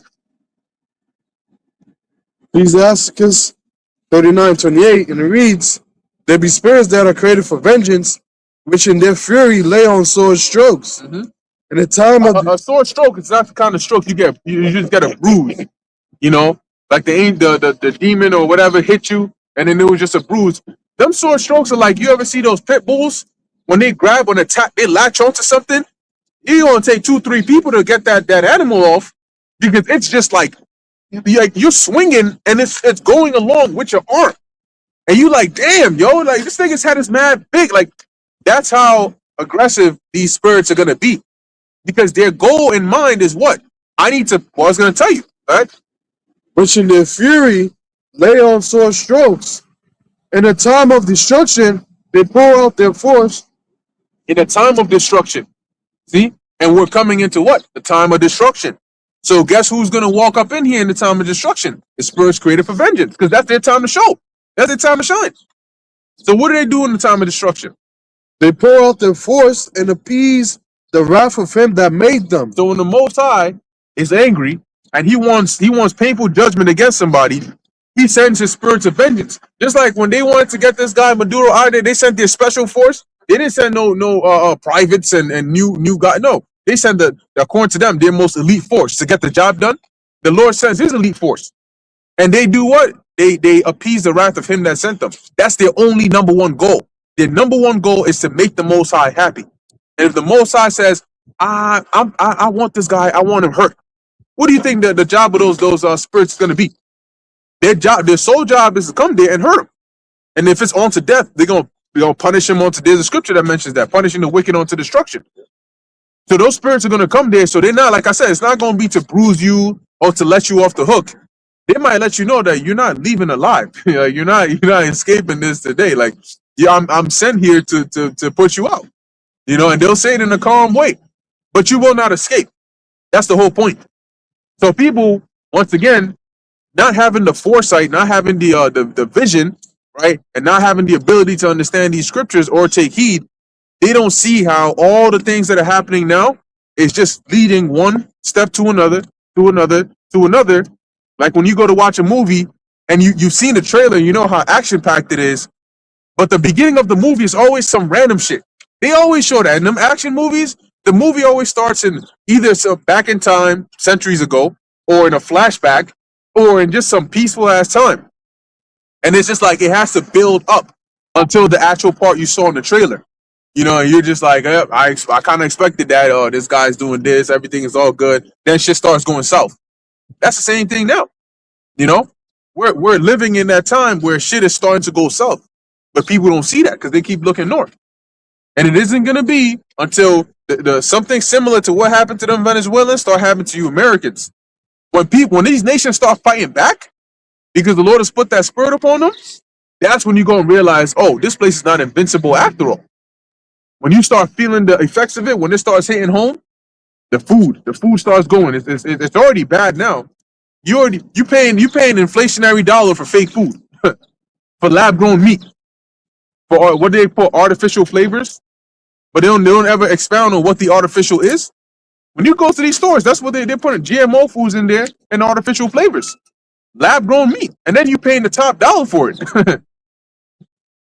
Yeah, we are. Oh, you are? Yeah. What do you where do you see yourself on here? Well, I'm from the Kohan tribe. The Kohan tribe. Okay. That's what the Levites. Isn't that priest though, right? Yeah. So that's the Levites. That's the Levites. The tribe of Levi right there. You are from the land. Okay. Yeah. Well, you take care of yourself.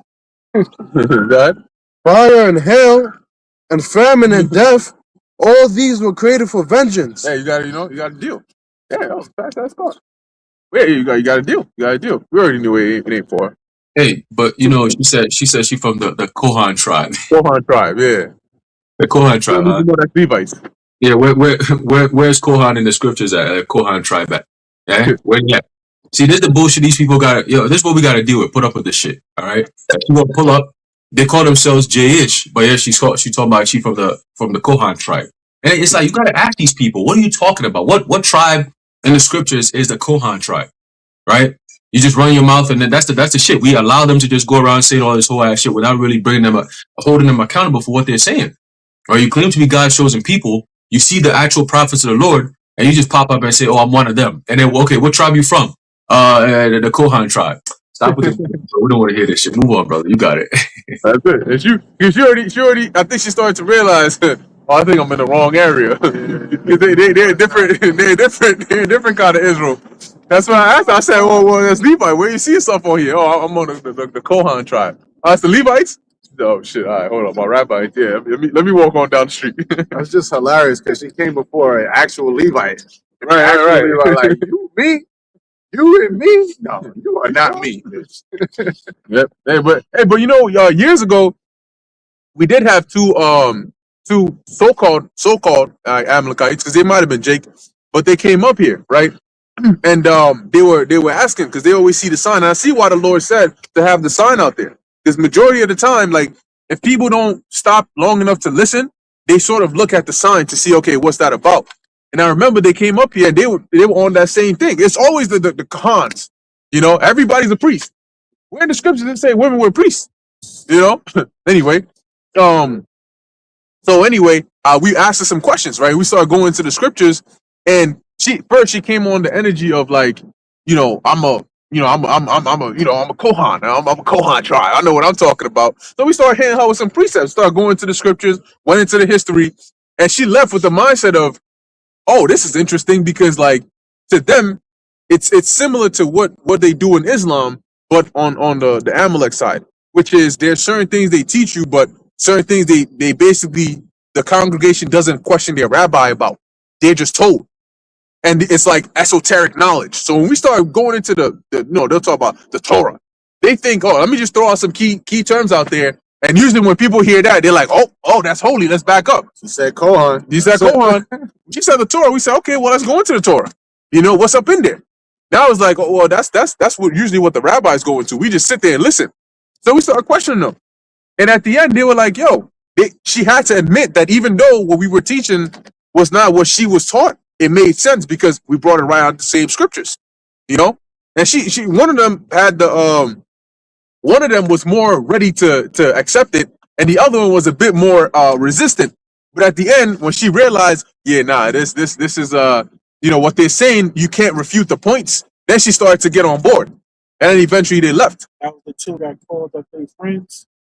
No, that was a different one. Yeah, that was a different one. She called up her what's it, Falashan Jews or so in Africa, and they talking about why we claim it to be the real Jews and so on. And we broke it down to them on the phone internationally.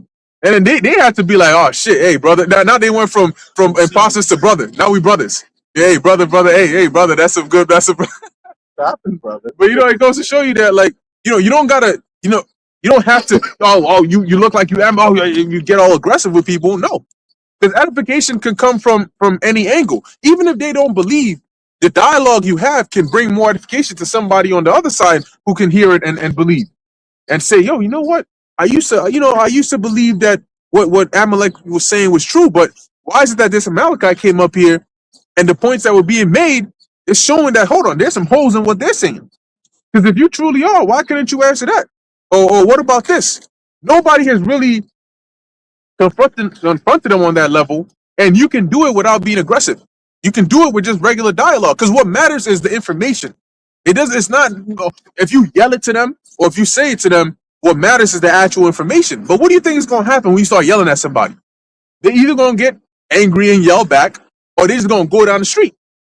But you can talk to them like a regular person, because if you have the truth, it's usually people that feel threatened, that they have to get all like, But if you don't feel threatened because you already got the truth, then all I got to do is bring it out.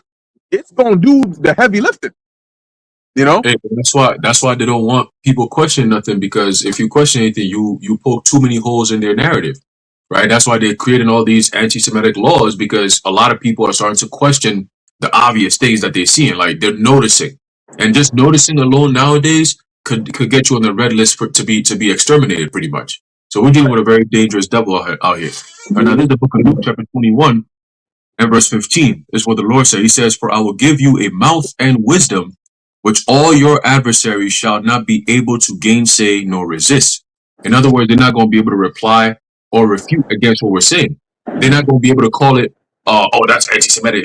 How many JH people have you ever known that came across what we teaching in person and say, oh, you guys are anti-Sem? No, they don't say that.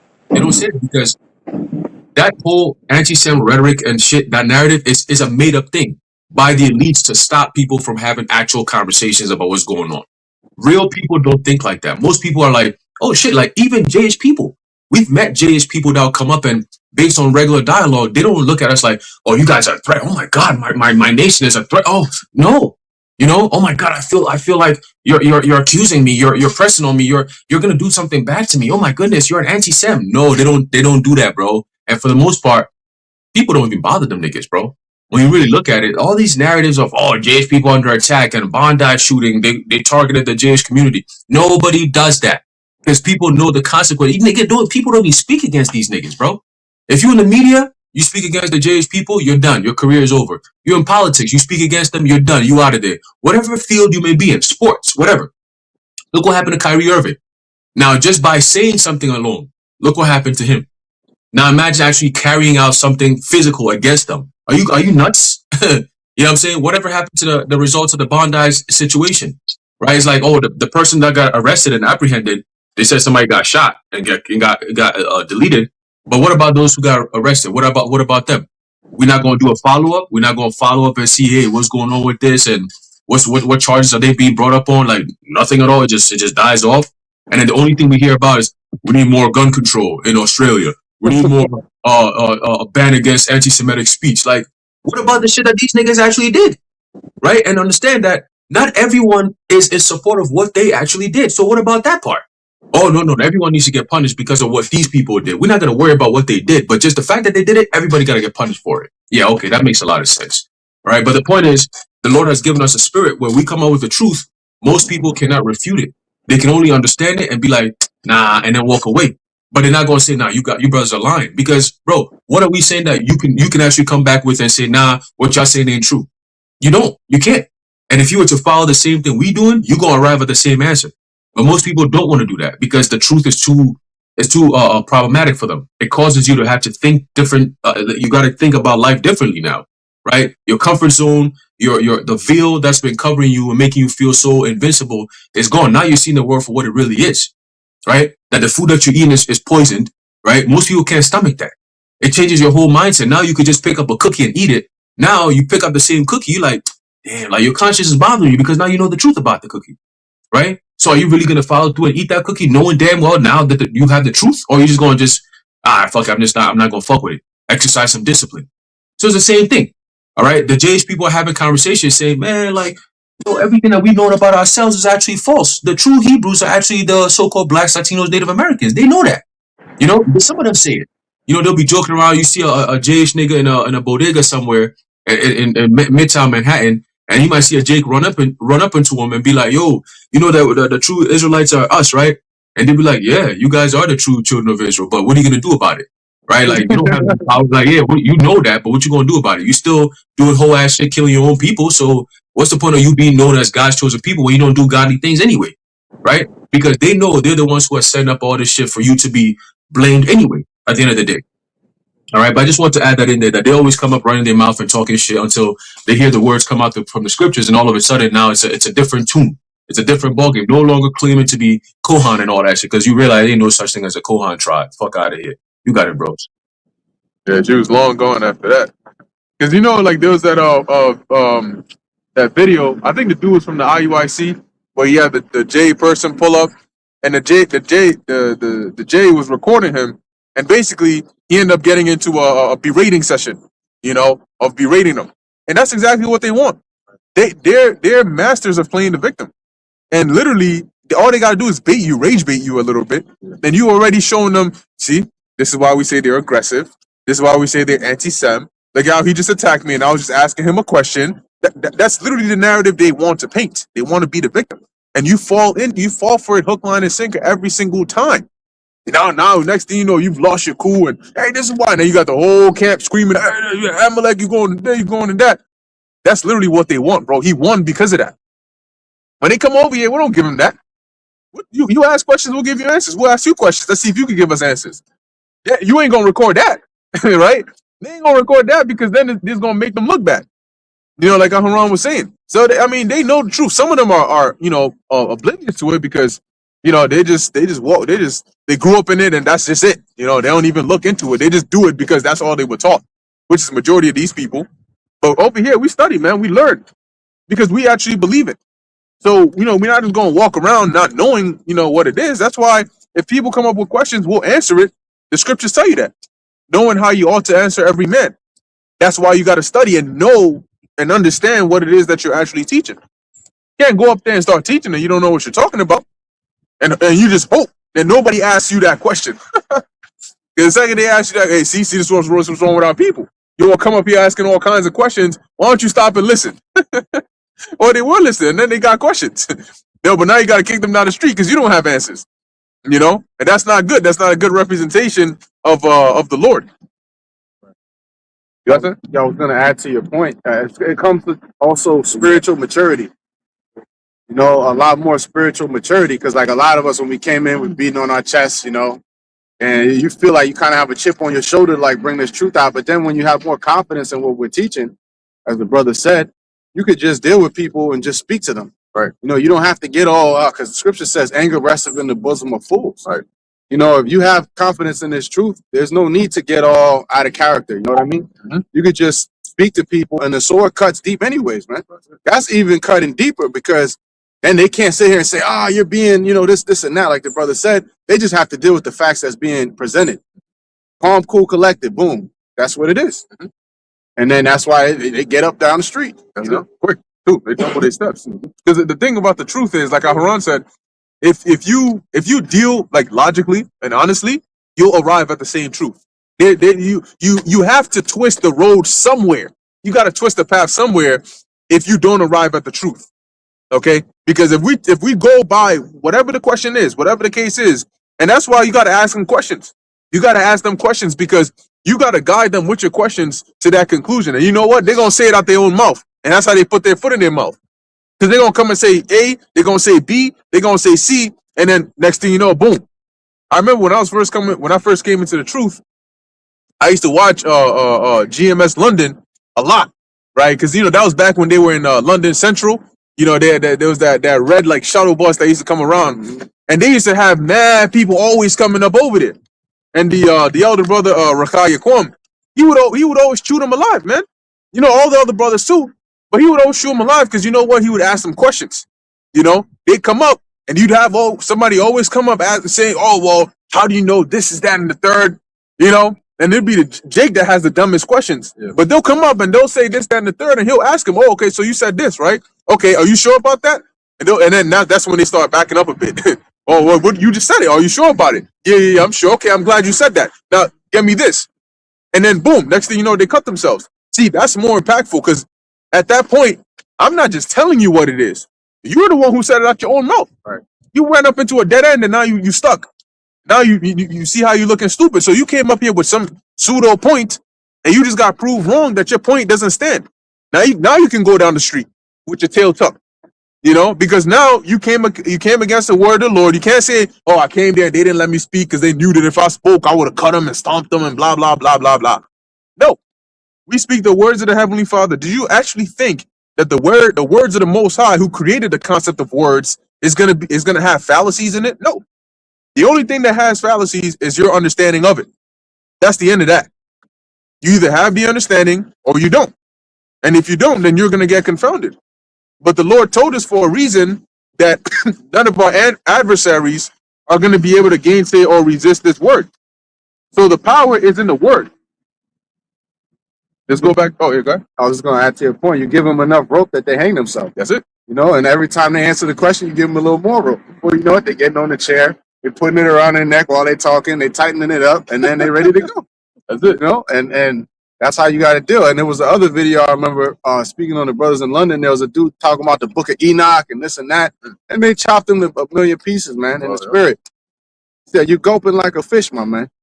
Fish out of water." That's it. And the dude was just confounded, man. He made a fool out of himself. You let people, or Apostle always says, you lead them into deep waters. That's it. And that's by asking them questions. Mhm. You don't have to rush in. You just let them come, and then before you know it, they already drowning. That's it. They can't handle it because this truth, you go deep, and we don't even have to go that deep, and they'll drown in shallow water. Mm-hmm. Yeah, because they'll think they're some good swimmers until you get them to the deep end, and then when they see that, oh shit, this shit deep, they're gonna try to run away. That's what they try to do. They'll start going into a certain topic, and when they see that you got a point on there, you got them cornered, they'll try to jump to a different topic. Oh, so what about this? No, nigga. Grab him by the shirt and throw his ass back into the deep end and leave his ass over there. And when he tries to get up, put his head back up in there, spiritually, of course. Yeah. You know what I'm saying? Grab him by the feet, throw his ass back in. Nigga, you came here. You got it. This is Ecclesiasticus chapter 39 and 30, and it reads, "Teeth of wild beasts." Right, going into the spirit of vengeance, which that's the energy the Lord got. The Lord is ready for vengeance. And you'll see it by the theme of what's on the planet Earth. Okay, the Lord is not in the mindset of peace right now. Right now, we're in a time of war. And that's what you see going on.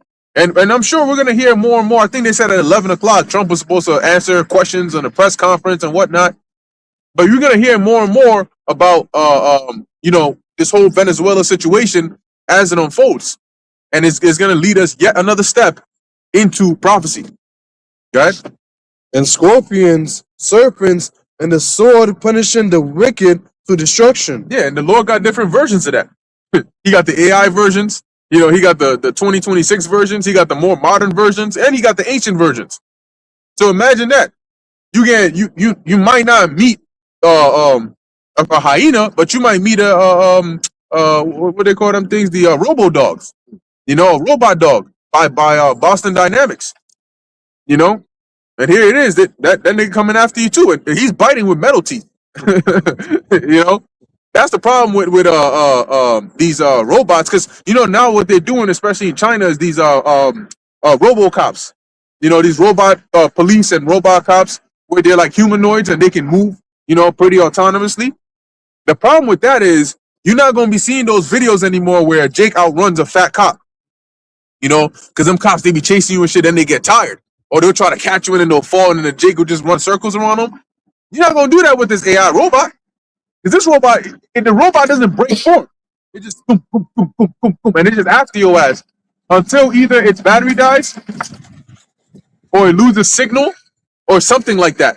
But if not, it's chasing your ass. And don't try to fight it. Try to kick the robot and break your own shit because of the material that's made of. So we're literally coming into the times where there's going to be vengeance, there's going to be wrath on all fronts. But you know what? The spirit of Yahweh Ba'ashem Yahushua is going to get us through it.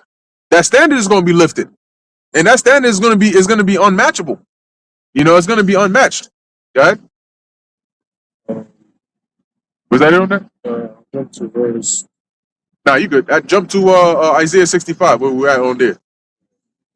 Because it's all a balance, right? It's all a balance. As we prophesy, more and more prophecies come to pass. But eventually the Lord says, now it's enough.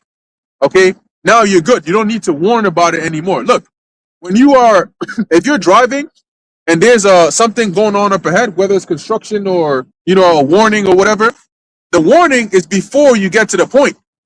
Okay? When you see somebody that has dogs, usually their fence will say beware of dogs. If you hop the fence, you're not going to see another sign that says beware of dogs. Beware of dogs is on the wall, so you don't hop the wall. Now you hop the wall, you're going to see the dogs themselves. So why would they need to tell you beware of dogs inside of the actual walls? Because the dogs are over there waiting for you. You know, your German shepherds and your Rottweilers that are just waiting there, you know, patrolling. Big heads and big teeth. You know, so that's what we're doing now. We are the beware the dog sign on the wall telling you don't cross this part. Once you cross here, you're not going to see the sign anymore. You're just going to see the thing you're being warned about. And that when the Lord says, all right, no more speaking, the famine of the word, that means you've hopped the wall. And at that point, just know that, let's read that. Let's read that. Isaiah 65. Yeah, and jump down to the part of the judgment. Is that verse 12? God. Yeah. This is Isaiah chapter 65, verse 12, and it reads, therefore will I number you to the sword, Mhm. and ye shall all bow down to the slaughter. Mhm. Because when I called, ye did not answer. And how did the Lord call? By us, by his prophets. And you didn't answer. Instead, you wanted to go and vote for Zoran Mamdani. So guess what? When that madman, you know, pulls up and he's getting down on you people, which is not just gonna be him, the Lord ain't gonna come and deliver you. You out on your own. That When I spake, ye did not hear, but did evil before mine eyes, Mhm. and did choose that wherein I delighted not. right, you continue to do evil before the eyes of the Lord, and you chose the things he delighted not in, and you pissed him off. And then he pronounced judgment against you, and now the judgment is coming to pass. Go ahead. Therefore thus saith the Lord God, behold, my servants shall eat, but ye shall be hungry. Mm-hmm. Behold, That's the famines. Go ahead. my servants shall drink, but ye shall be thirsty. Mm-hmm. Behold, my servants shall rejoice, but ye shall be ashamed. Yeah, and you may think, oh, I'm thirsty just because I can't get water. No, maybe you might have rabies. You know, Lord might give you rabies and make you thirsty that way. How's that? Or he might just hit you with a straight plague where, like you said, you just can't drink water. You know, you just can't. Every time you try to drink it, I don't know, something happens to your body. It starts burning. You know, imagine that. Your throat starts burning every time you drink water. Shit, you're going to hate that. Go ahead. Behold, my servants shall sing for joy of heart, but ye shall cry for sorrow of heart, Mhm. and shall howl for vexation of spirit. There you go. And that's the balance, right? Why? Because the Lord's servants were serving him while you were doing the things that were vexing him. So now when the time of serving is over and it's payday, the Lord is going to take care of his servants, while the rest of you're going to suffer the judgment, the consequence of disobeying the instructions of Yahweh Ba'asham Yahweh Shai. That was it. You could drop the rest. Brother, got anything for closing? Y'all got something? You got something? No. Shalom, you got something? Cool. Good. All right, cool. So with that, we're going to end it here. As you can see, breaking, a lot of things are taking place. You know, the year's starting off with a bang. So let's see what else the Lord got in store. But hey, Lord willing, be an impactful year, and Lord willing, be the last year we got to spend in this captivity. But with that, we're gonna. You said something that reminded me of something I did want to say. Mhm. That we only 3 days in to 2026, and a whole nation has already been, their whole leader has been disposed. Mhm. So if that don't tell you the tone of what's being set for 2026, then you're just not paying attention. That's right. Beautiful. So with that, we're going to end it here. Lord willing, that was edifying to the elect. In closing, we want to give all praises, honor, and glory to Yahweh, Ba'asham, Yahweh Shai, Ba'asham, Rakah Kodash. Until next time, Shalom. Shalom, Yabashim Yashabrakatam.